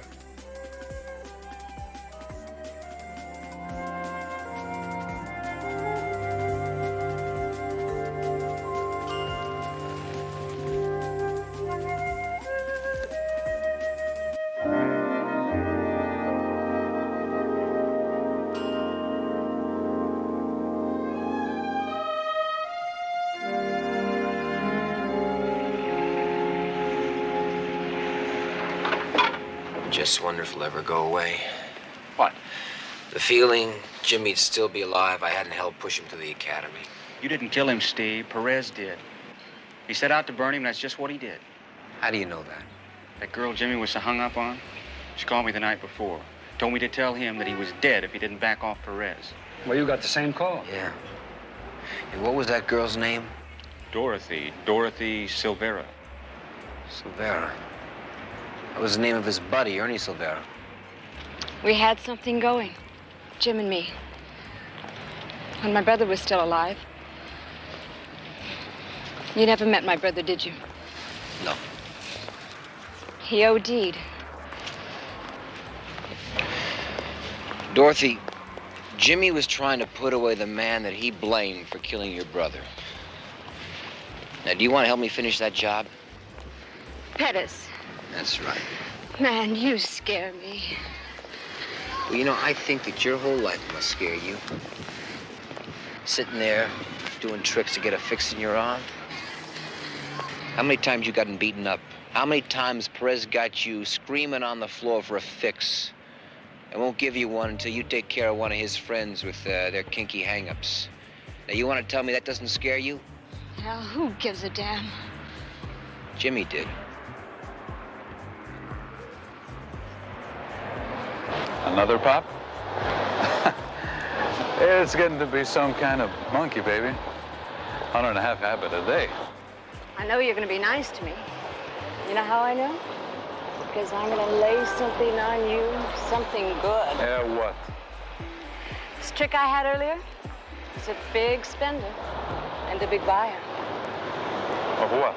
China white, Roberto. A lot of it. How come there's a big narcotics buyer in town? I don't get a rumble and you do? He's from Mexico. He usually doesn't stop off here. Then why did he? He runs junk from Mexico to Canada. And his arrangements down south dropped out. He absolutely has to make a delivery in Vancouver tomorrow. I told him, you just might be the man to see. How big is he talking?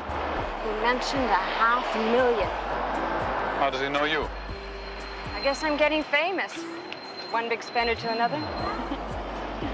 And you get in touch with him? His name's Yavara, and I've got his number right here. That's it. That's the private line. Dígame. Es el señor Pérez. Ah, sí. Ibarra. Entiendo que quieres comprar algo.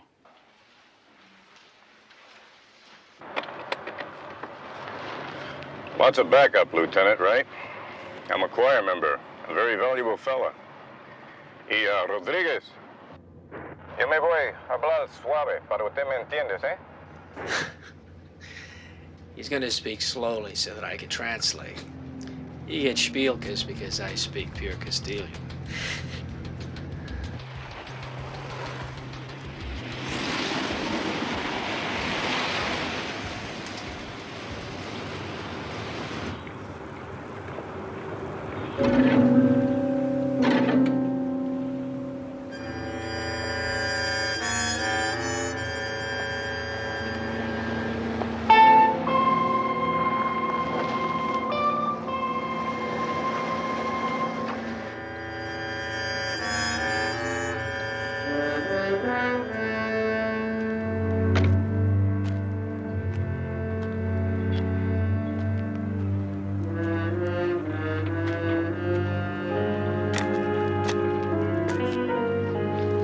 Fuera del carro.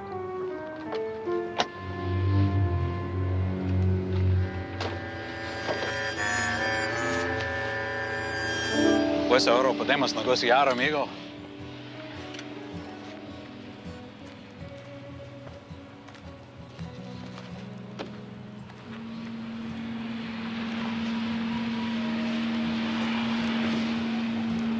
Usted me dijo solo.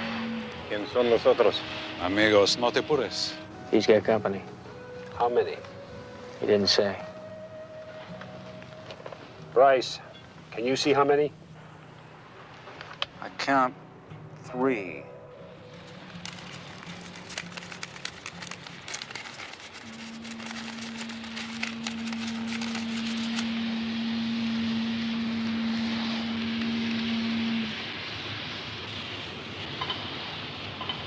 ahora, si tú puedes, por favor.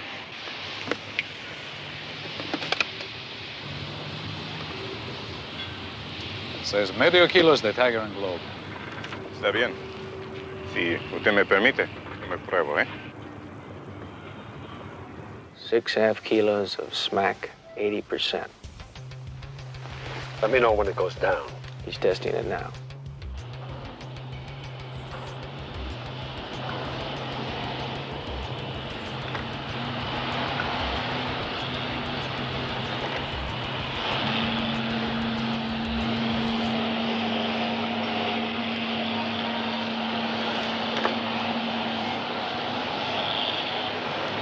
¿Satisfecho?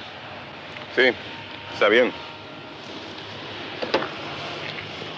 He's made a deal. Everybody, hit it. Here we go. Ha sido bueno negociar contigo.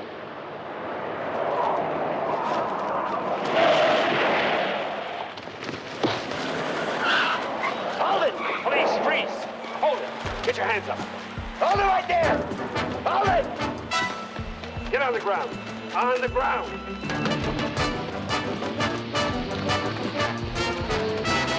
Perez, hold it!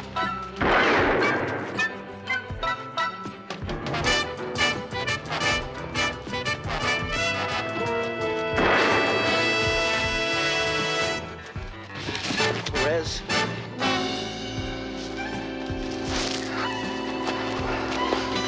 Cops.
Thank you. Thank you very much. Of course. Stephen.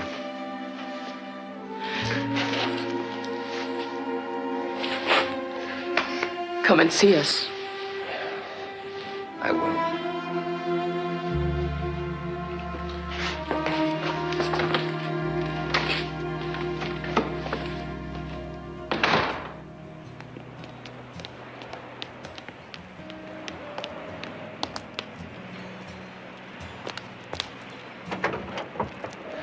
I want to thank you What for? for keeping the lid on. Well, like you said, he tried. As far as I know, that's no crime.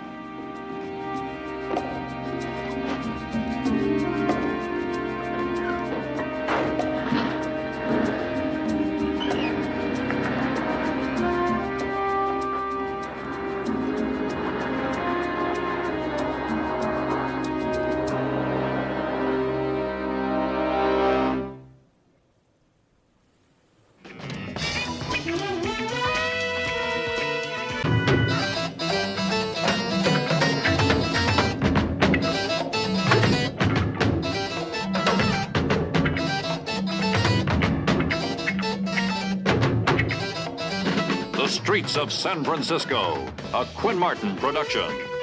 Starring Carl Malden. Also starring Richard Hatch.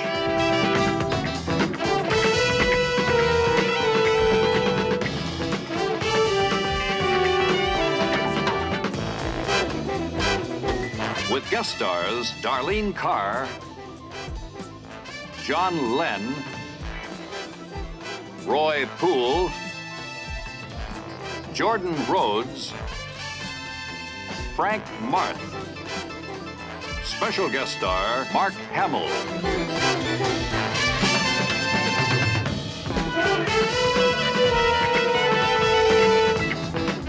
Tonight's episode, innocent no more.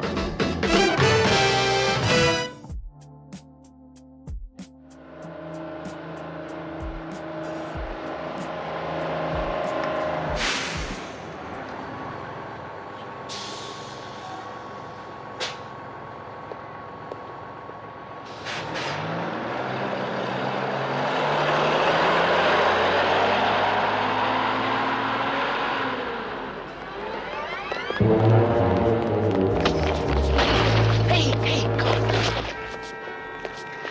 What you got, old man, huh? What we call a hit and run, Tommy. Pretty easy, isn't it? Come on, let's go. Okay, you guys, put them on. Hey, man, you late? No, not really. We just started work a little early. Where's your cousin? He got sick. Okay, look, you stick with Billy. He'll show you what to do. Okay, now 20 minutes, no more. You guys understand? Okay, come on, let's split up. Let's go. Come on.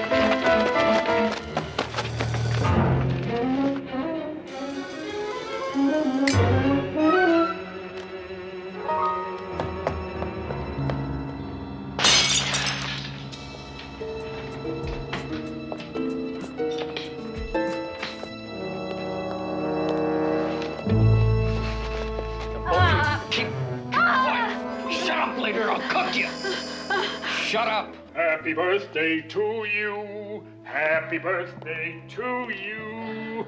Happy birthday, dear Jeannie. Happy birthday to you. There it is. Now, make a wish. That's enough. Come on.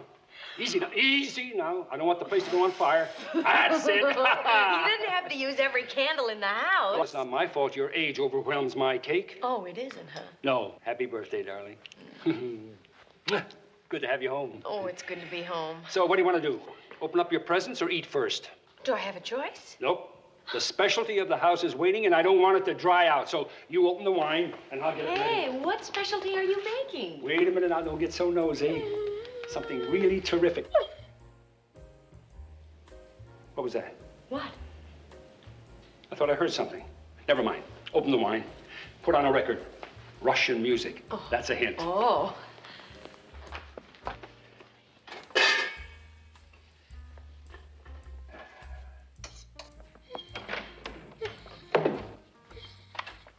Hey, I've got a surprise for you, too. You better set another plate. All right. I only made enough for two.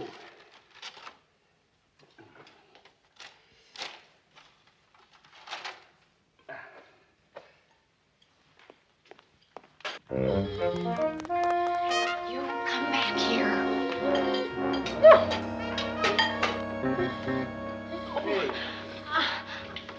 I'm sorry, Dad.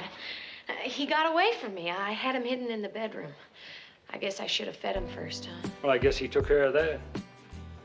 He was sniffing your Kia. Not mine, but yours. Where'd he come from? Mrs. Harper down the street. She was going away for the weekend, and she needed a sitter. And you volunteered? Do you mind? No. Does he have a name? Little Darling. Corny, huh? Yeah, like Mrs. Harper. Well, for this weekend, you're going to be called fella. Hmm? I'll put him away.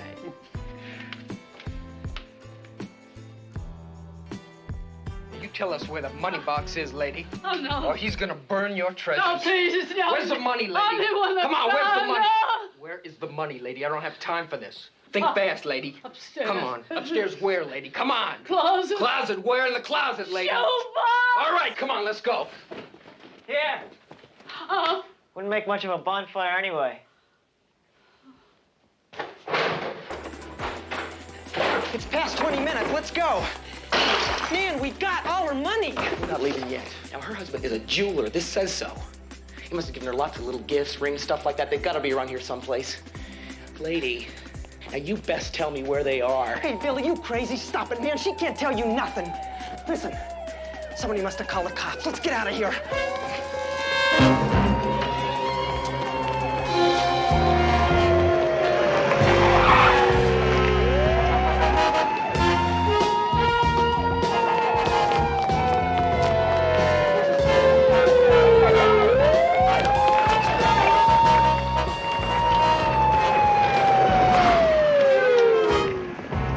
fence. Hold it. Hey, take it easy. All right. Hands on the fence. Come on, spread them. Spread them. Come on, let's go. Let me go.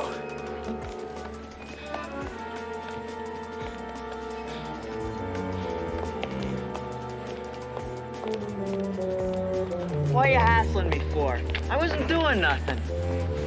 You won't be needing that now, will you, kid?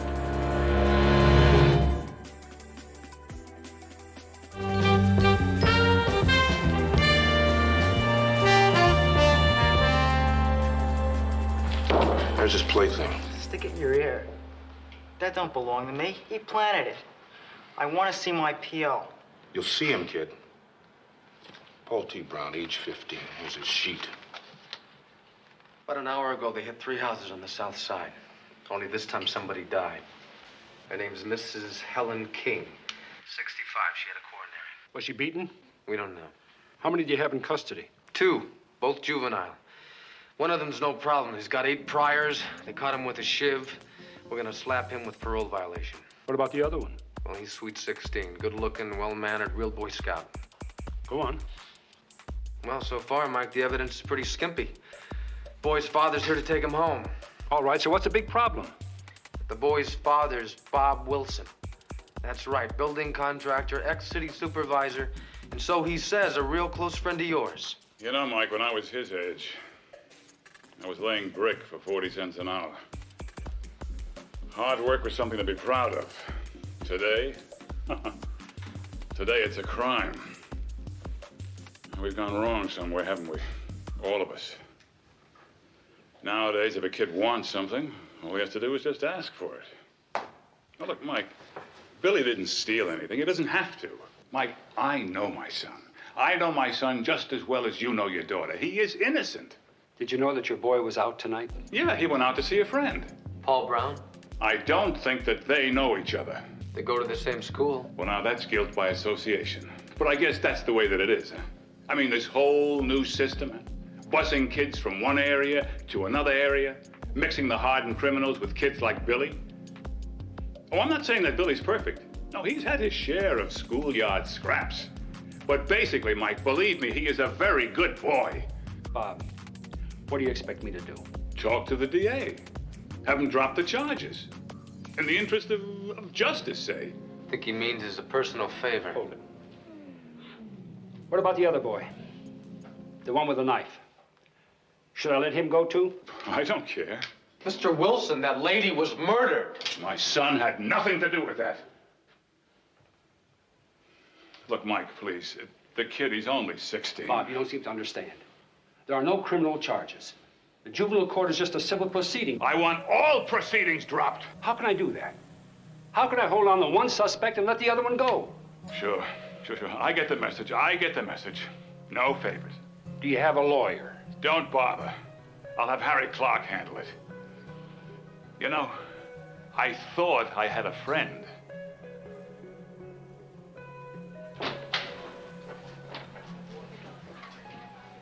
I'll say one thing for him. He buys the best. Harry Clark will have that kid out before lunch. Stinks, doesn't it? What? The poor go to jail and the rich go home? Not just that. The whole juvenile system. If Billy Clark were 21 and guilty of felony murder, he'd be put away for life. But because he's young of age and supposedly innocent of mind, he'll get his wrist slapped, 3 months of probation, and be free to kill again. It's a laugh. Nobody's laughing. That's why these gangs like the Jackals exist. Because the law's a joke to them. Take a look at this.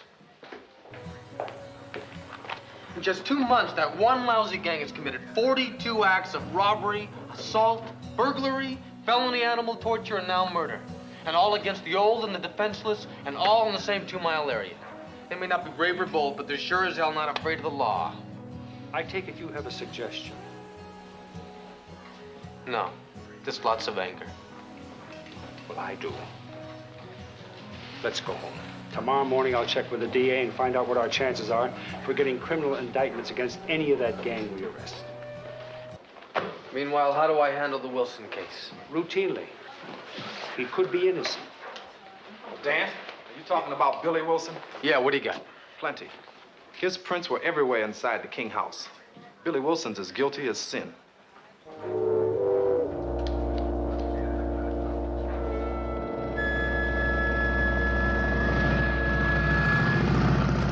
No, sir.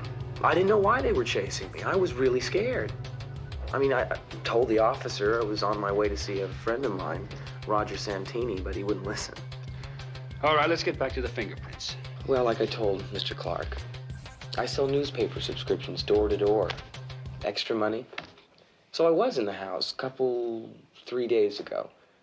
Gee, she was a real nice lady. Did she buy any? Mike? No, she didn't.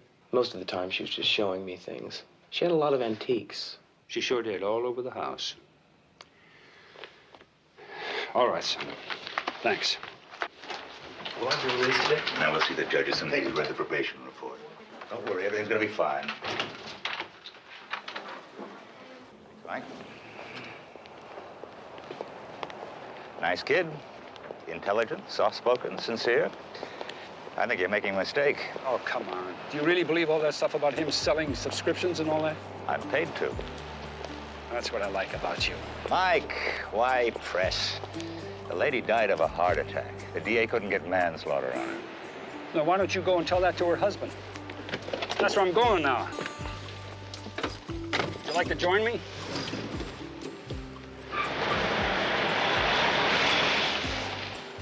You sure?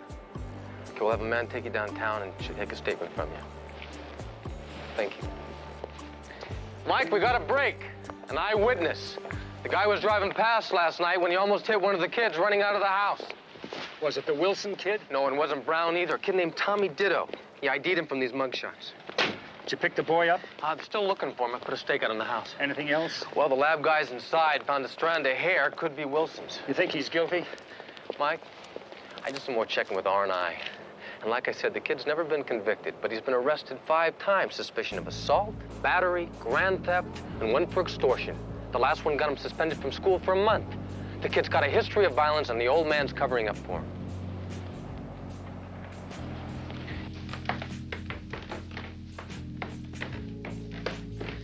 The body was right over there, tied with a nylon guitar string. Could be a lead. That's the husband. Mr. King? Mr. King, this is Lieutenant Stone, head of homicide. We'll be out of here soon. You know,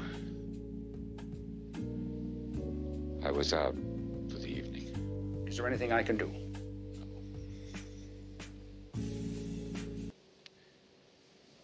Do you know who they were? Well, we have several boys in custody. I understand. It's hard to prove a case. Whatever the law says, it's God's will. They're only children. One can't blame them. They're only children.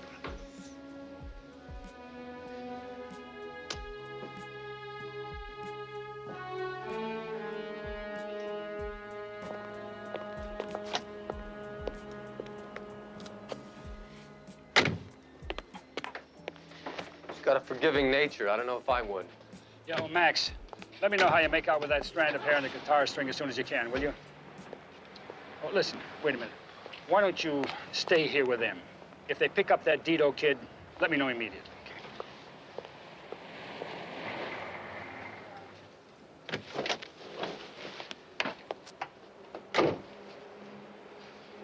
Mike, have you got a minute? I know what you want, Carl. You want a state. Well, I don't have one for you. Well, somebody better start speaking out.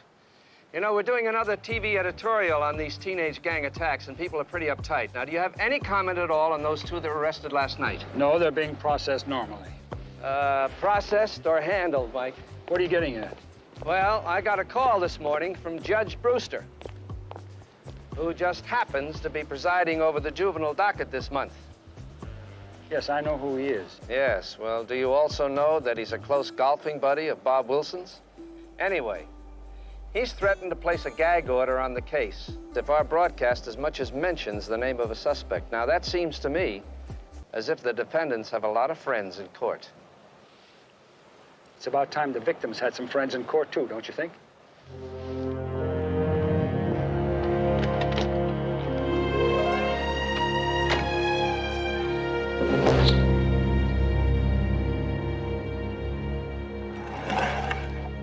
if they pick me up?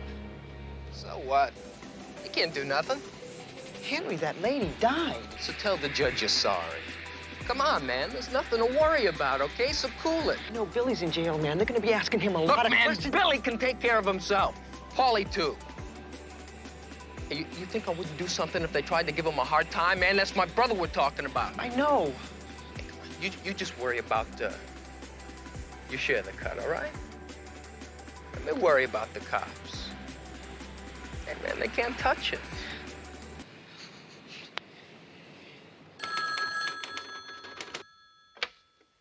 Mr. Billings' office.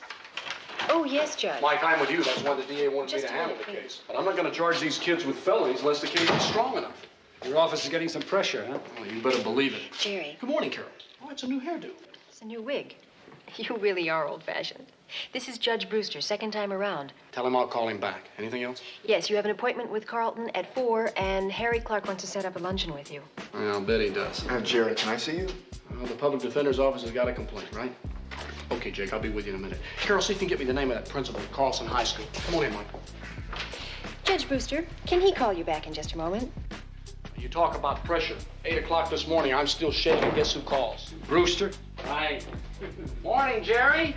How's the golf game? I said, fine, fine. So we talked about sports for about 5 minutes before he finally got down to the point. He says, listen, Jerry, I understand you people are thinking about petitioning a few juvenile cases back to county for felony trial. I said, well, Jerry, I just want to make sure you understand it's discretionary with the court.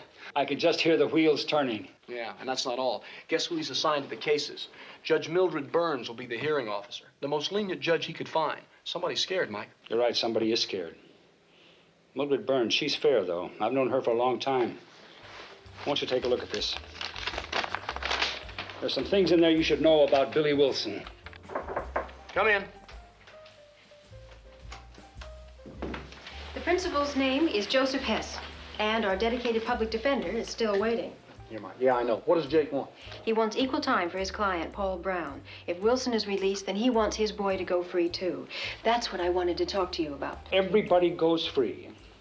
Nobody's responsible, right? Now, Mike, take it easy. I'll take it easy. You just make sure that the probation officer gets copies of those. Where are you going?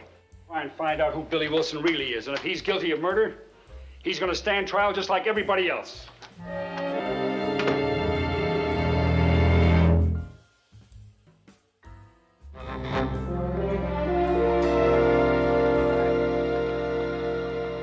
Donald?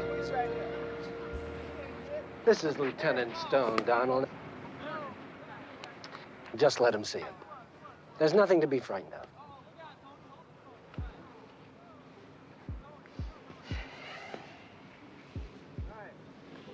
Billy Wilson did that?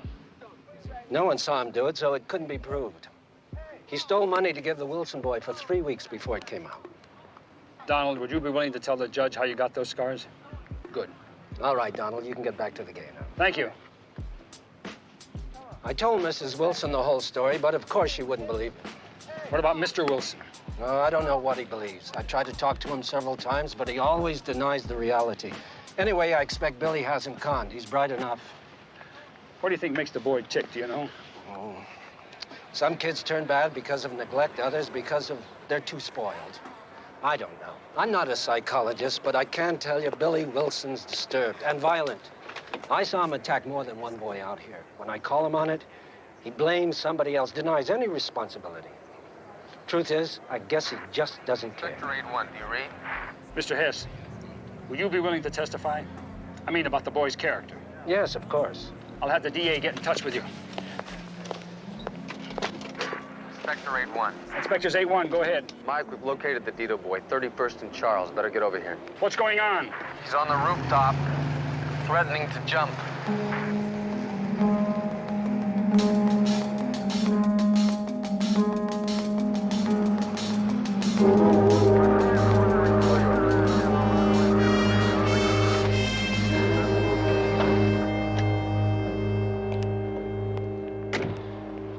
We just pulled him off the roof. He's pretty scared. Did you read him his rights? Yeah, first thing. He's ready to talk. He's already blaming everything on Billy Wilson. How old is he?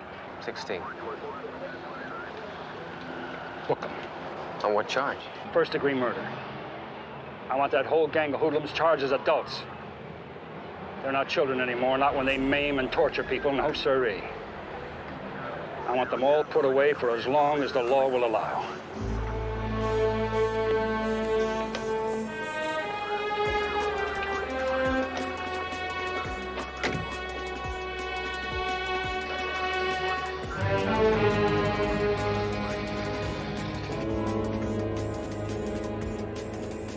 I understand the court's reluctance to have any child taken from the juvenile system. It's a good one. And for most young boys, it would help them rehabilitate themselves. But not in this instance, Your Honor. You have the history of his arrest, testimony of a school principal, and an injured child as to his true character, all attesting that Billy Wilson would not be amenable to anyone's guidance. Most of that is hearsay. There is no direct evidence that he ever We had have plenty of direct evidence if that's what you want, Counselor. Enough to show a presumption of guilt. And we have the testimony of the arresting officers, his fingerprints, a strand of hair at the site, and even a confession from one of his I gang... object. That confession was not only coerced, it's been repudiated. All right, we're not in a criminal trial, Mr. Clark. We're only here to see if the boy can be helped. Lieutenant Stone, you don't make many appearances in this court. Have you some special interest in this case? Yes, I do, Your Honor. Not in this case alone, but in all cases dealing with gang violence by juveniles. Your Honor, I don't think the issue here is rehabilitation. I don't know whether Billy Wilson can be helped or not. But I do know that if we don't make the punishments match the crimes, if we don't show these vicious juveniles that they can't get away with murder, then there's no system of law that can govern this city. None except the law of the jungle. Your Honor, may I say something? No, Harry, you may not. I think we've heard your best arguments. And Mr. and Mrs. Wilson, I think you've been less than candid about the past conduct of your son. The scars on that boy's back and the honesty of his words convince me that he hasn't lied about your son. I'm well aware that these street gangs have become more violent than ever. And I agree with you, Lieutenant, that these brutal, lawless attacks on the most vulnerable in our society must stop. Now, I don't know whether you're a member of such a gang. I can only assume by the accusations before me that you are. In any case, the evidence has convinced me that you're not a fit and proper subject for juvenile jurisdiction. I therefore hold that you be remanded to the Adult Division for criminal proceedings. Okay, Jerry, off the record, maybe I agree with you. These gangs are not a sociological problem, they're criminal. But why'd you have to pick the Wilson kid to kick it off? He came up first, Harry. Simple as that. Nothing's that simple, believe me. Now, look, the decision is final. We're going for criminal indictments on all members of that gang. It's your neck. I hear your station's going to make some kind of an editorial statement about all this. Uh-huh. On the 3 o'clock news. We're asking for mandatory criminal proceedings against all 16-year-olds. That is, in cases of repeated felonies involving bodily harm. Now, do you have any comment about that, Mike? Oh, I'm not a lawyer. Okay. Let me ask you another. I've heard a rumor that 2 more members of that gang were picked up. Is that true? Yes, it's true. But we don't want it broadcast because we're still looking for the others. No broadcast, okay? Okay.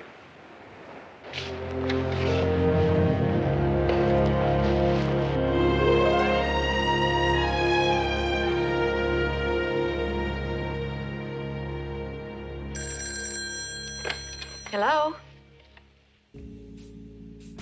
Who is this? You don't know me, lady, but I know you.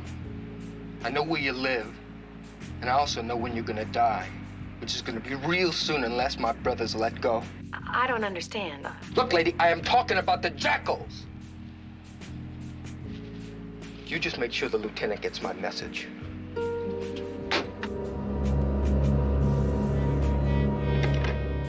I got the message all right. And now you're going to get one from me. Nobody goes free. Mike, I know how you feel. So does Billy. Yes, sir, I really do. That's why I wanted you to talk to him. He had nothing to do with that phone call. And he's willing to turn state's evidence. Oh, he is, eh? You recommend total immunity, and Billy will give you the names and addresses of everyone. The whole pack. No deal. And if he's convicted, I'm going to recommend hard time. And you'd better believe it. Half of this nation's crimes are being committed by juveniles, and more by children under 15 than by adults over 25. Now, we're speaking of the repeated offenders, the hardcore delinquent who has a history of violence. Grand jury over? When we talk about Yeah, they voted true bills on 3 of them, and I think we're going to get John Doe indictments on the rest. issue should be discretionary with the courts any longer. Georgia now rules that children of 13 can be tried for serious crimes. New Mexico has lowered the age to 15. But in California, it's still 16.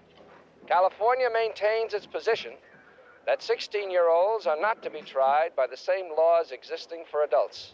Makes sense to me. Mike, got a second? I need your okay for a search warrant. What for? When I questioned Mrs. Wilson, she said Billy had never owned a guitar. Well, she lied. She bought one about 6 months ago. Here's a bill of sale. I also found out he took lessons at home. I'd like to look around. All right, it's worth a try.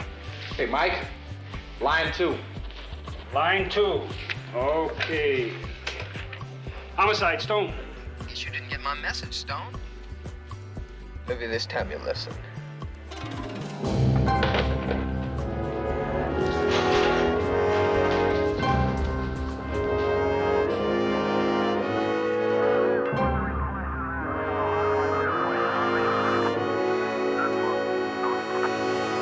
She's 5'2", short blonde hair, fair complected. Her name's Jean Stone. Right, I'll hold.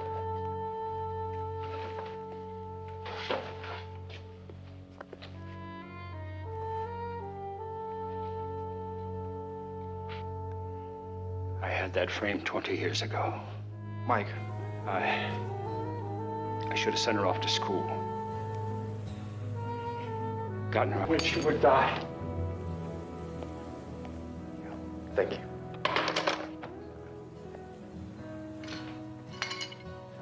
Mike, I checked all the hospitals, all the local precincts. There's no word. You know, she could have just gone to visit her friend. Sometimes I wonder why anybody wants to go into public service.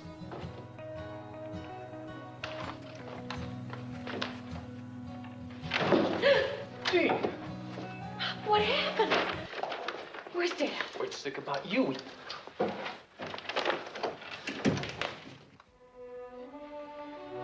Gene? Oh, Gene.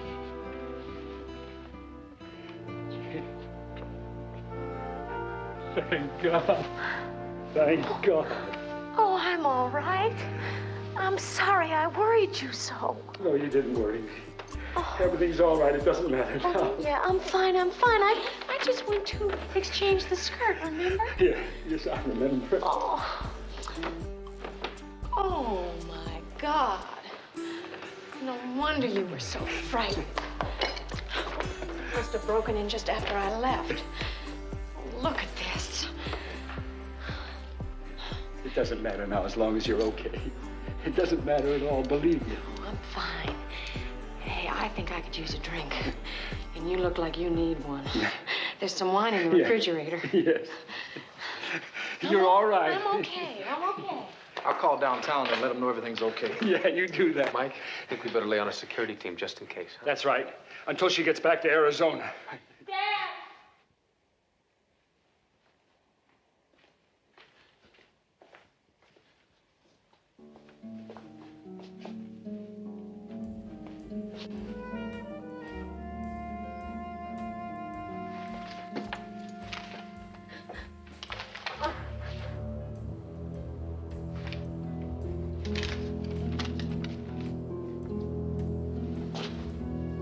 Don't look for the dog. Next time, don't look for your daughter.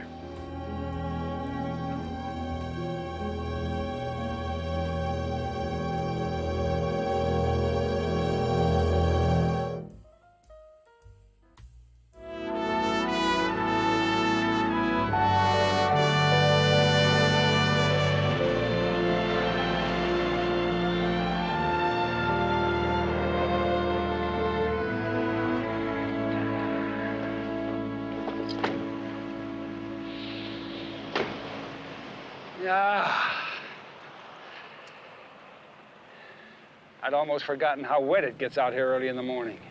Feels good, huh? Yeah, sure does. Well, ready? Huh? Yeah. Let's jog out to the rocks. Okay.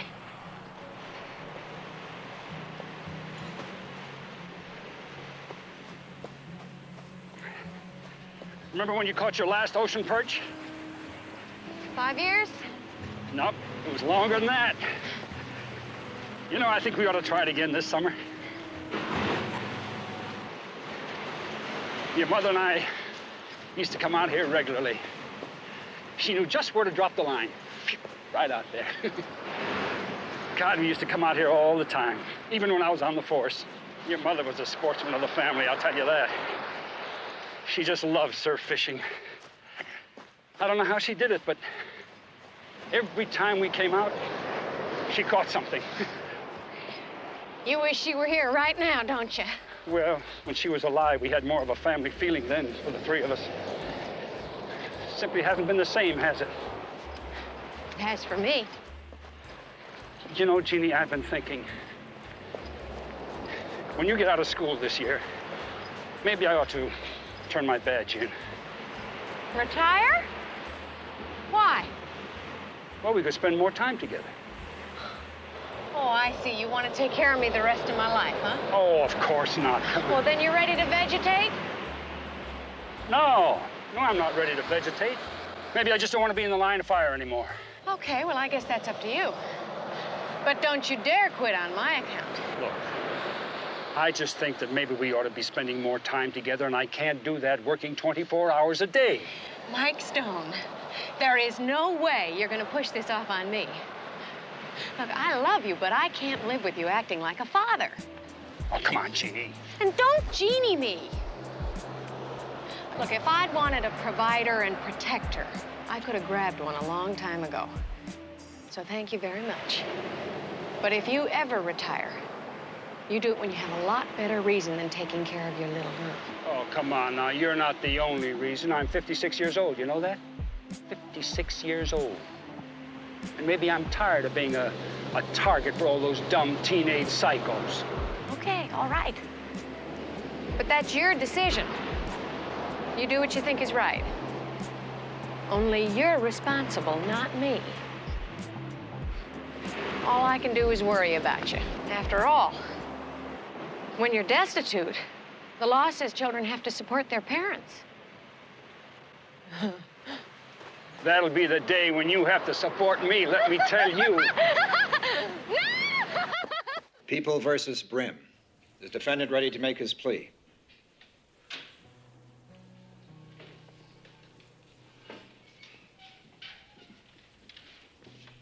Yes, Your Honor. Charge is assault with a deadly weapon and resisting an officer.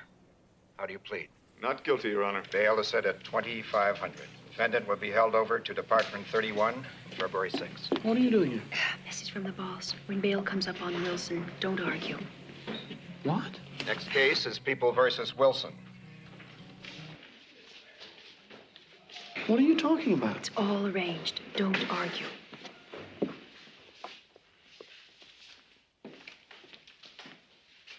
Charge is murder in the first degree. How do you plead? Not guilty, Your Honor. Request trial by jury. Defendant will be held over to Department 40 on March 10th. The defense renews its motion for bail. Has the district attorney been notified? Yes, Your Honor. We have no objections. Motion approved. Once bond is secured, defendant will be released.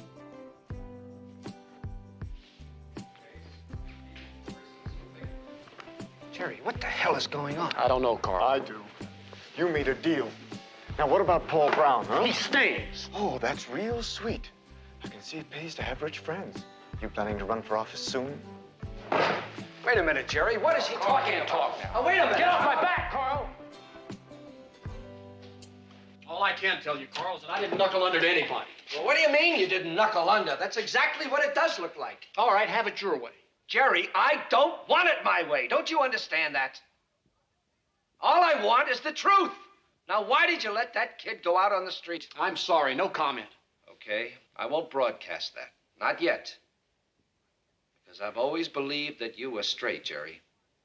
But if I find out that you've been playing politics, I will nail you for it. I promise you that.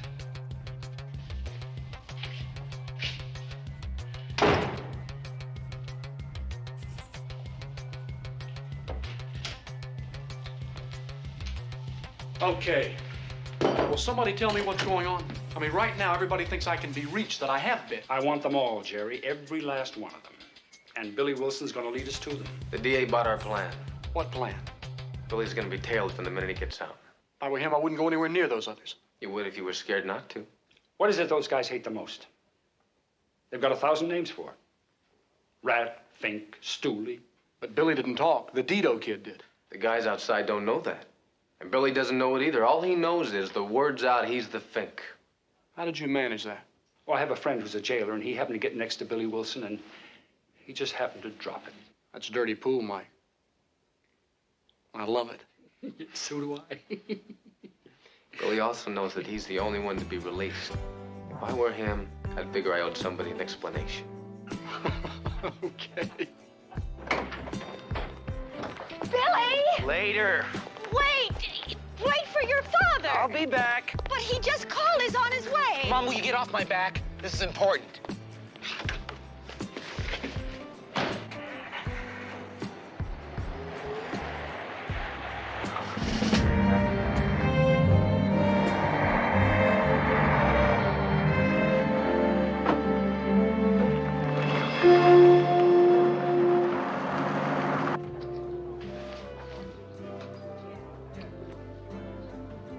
Thank you. Mike Stone, reservation for 2.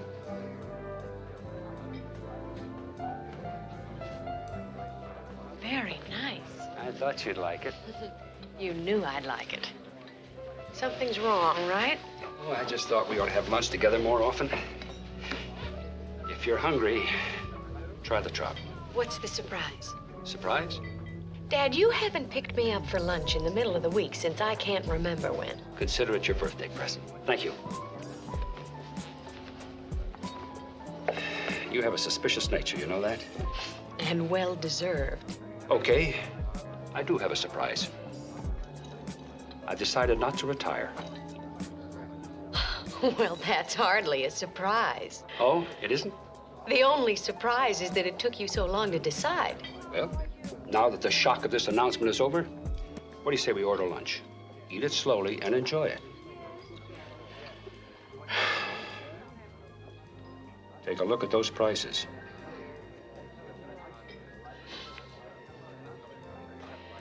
Well, I'll enjoy my lunch, but I don't think you will.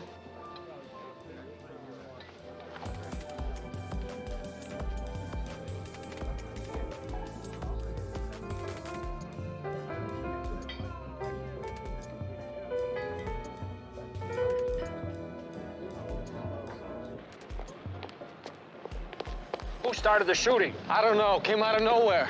The special unit was about to move in with bang.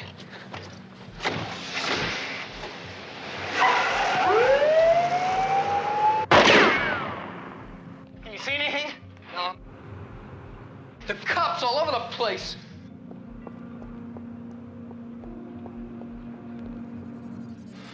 You brought him, didn't you? No. That's why they let you go, isn't it? No, listen, I swear I didn't. Huh? You sold me out, I man. swear I didn't. You people inside, come out with your hands up. Come out with your hands up. Nobody has to get hurt. You see where the last shot came from? We don't want to hurt anybody.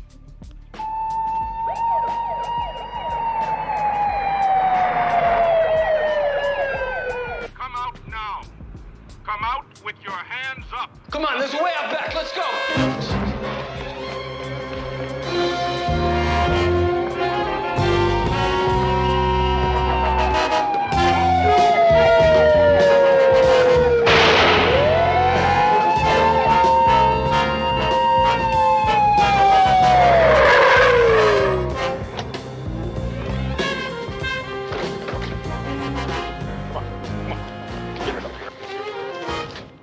Take your hands off me. I didn't do anything. You can't hold me, Stone. Look.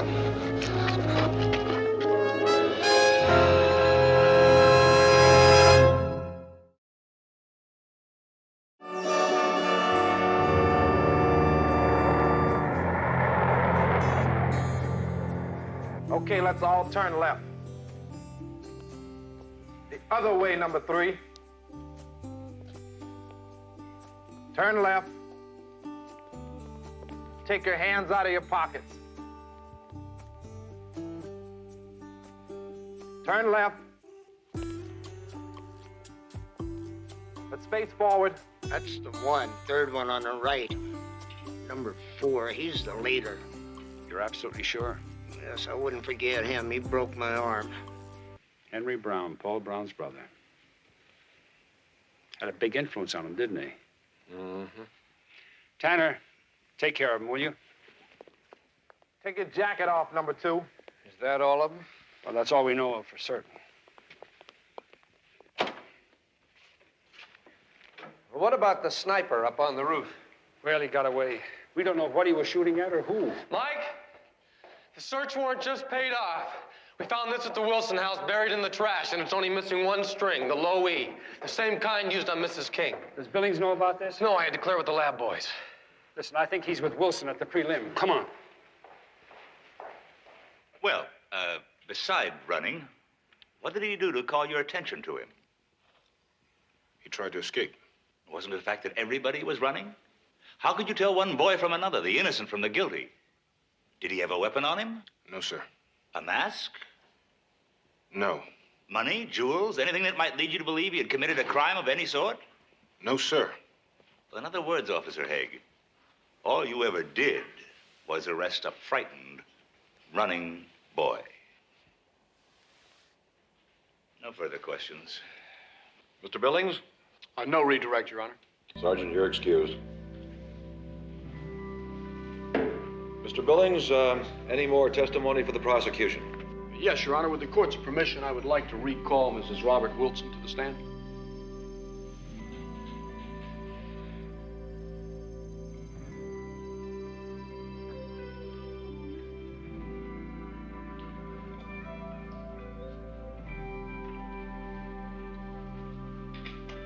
Mrs. Wilson, may I remind you you're still under oath?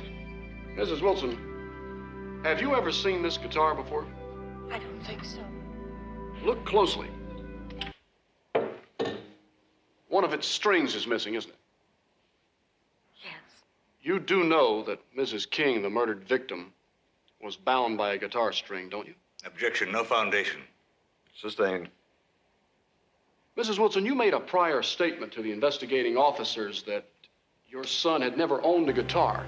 Is that correct? This is a bill paid for by you for the sale of a guitar and private music lessons in your home for your son. Is that your signature? Yes. Then your son did have a guitar around the house, didn't he? And this is it, isn't it? Yes. It's not mine. I've never seen it before. I've not. Where did he keep it, Mrs. Wilson? In his room? Yes. Was it there the night he was arrested? Yes. And how did it get buried in the trash? Not by Billy. He couldn't. You put it there, didn't you, Mrs. Wilson? After you read the newspaper. I didn't know what else to do. I thought it might prove something. It does, Mrs. Wilson. It does. Billy. Billy. Why?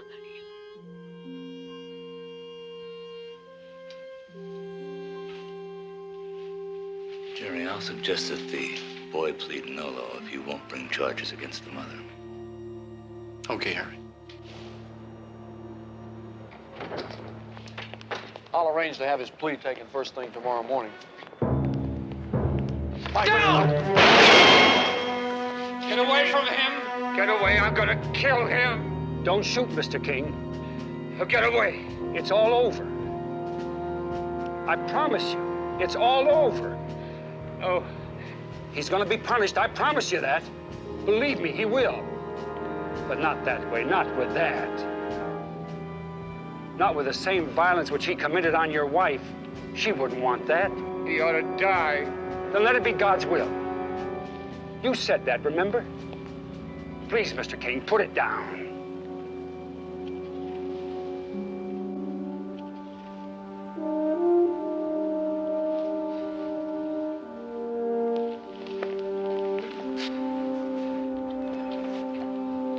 Take him.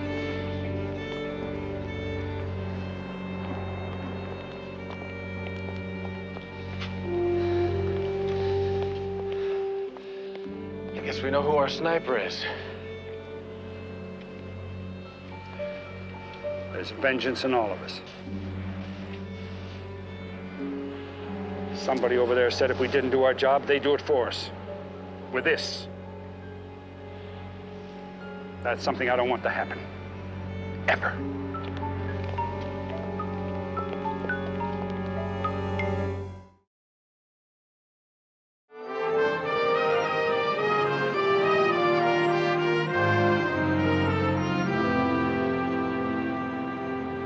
You've shown no regard for either life or property.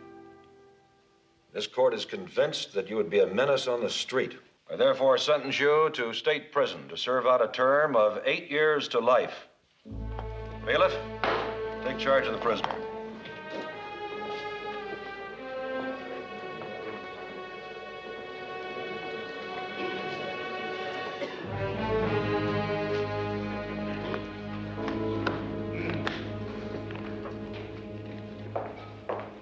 Hey, Jerry, wait a minute.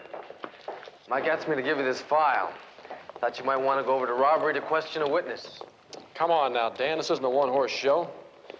Is there anybody else? Nope. Well, you do have a way with words. Where's Mike anyway? I thought he'd be here. You're not going to believe it. What? Buying a dog. Come on, you little baby face. Oh, you little doll. Oh, he's really a clown. You think Mrs. Harper will like him? Of course she will. He's beautiful. Yes, he is, and he's cute, too, huh? You're kind of cute, too. You know that?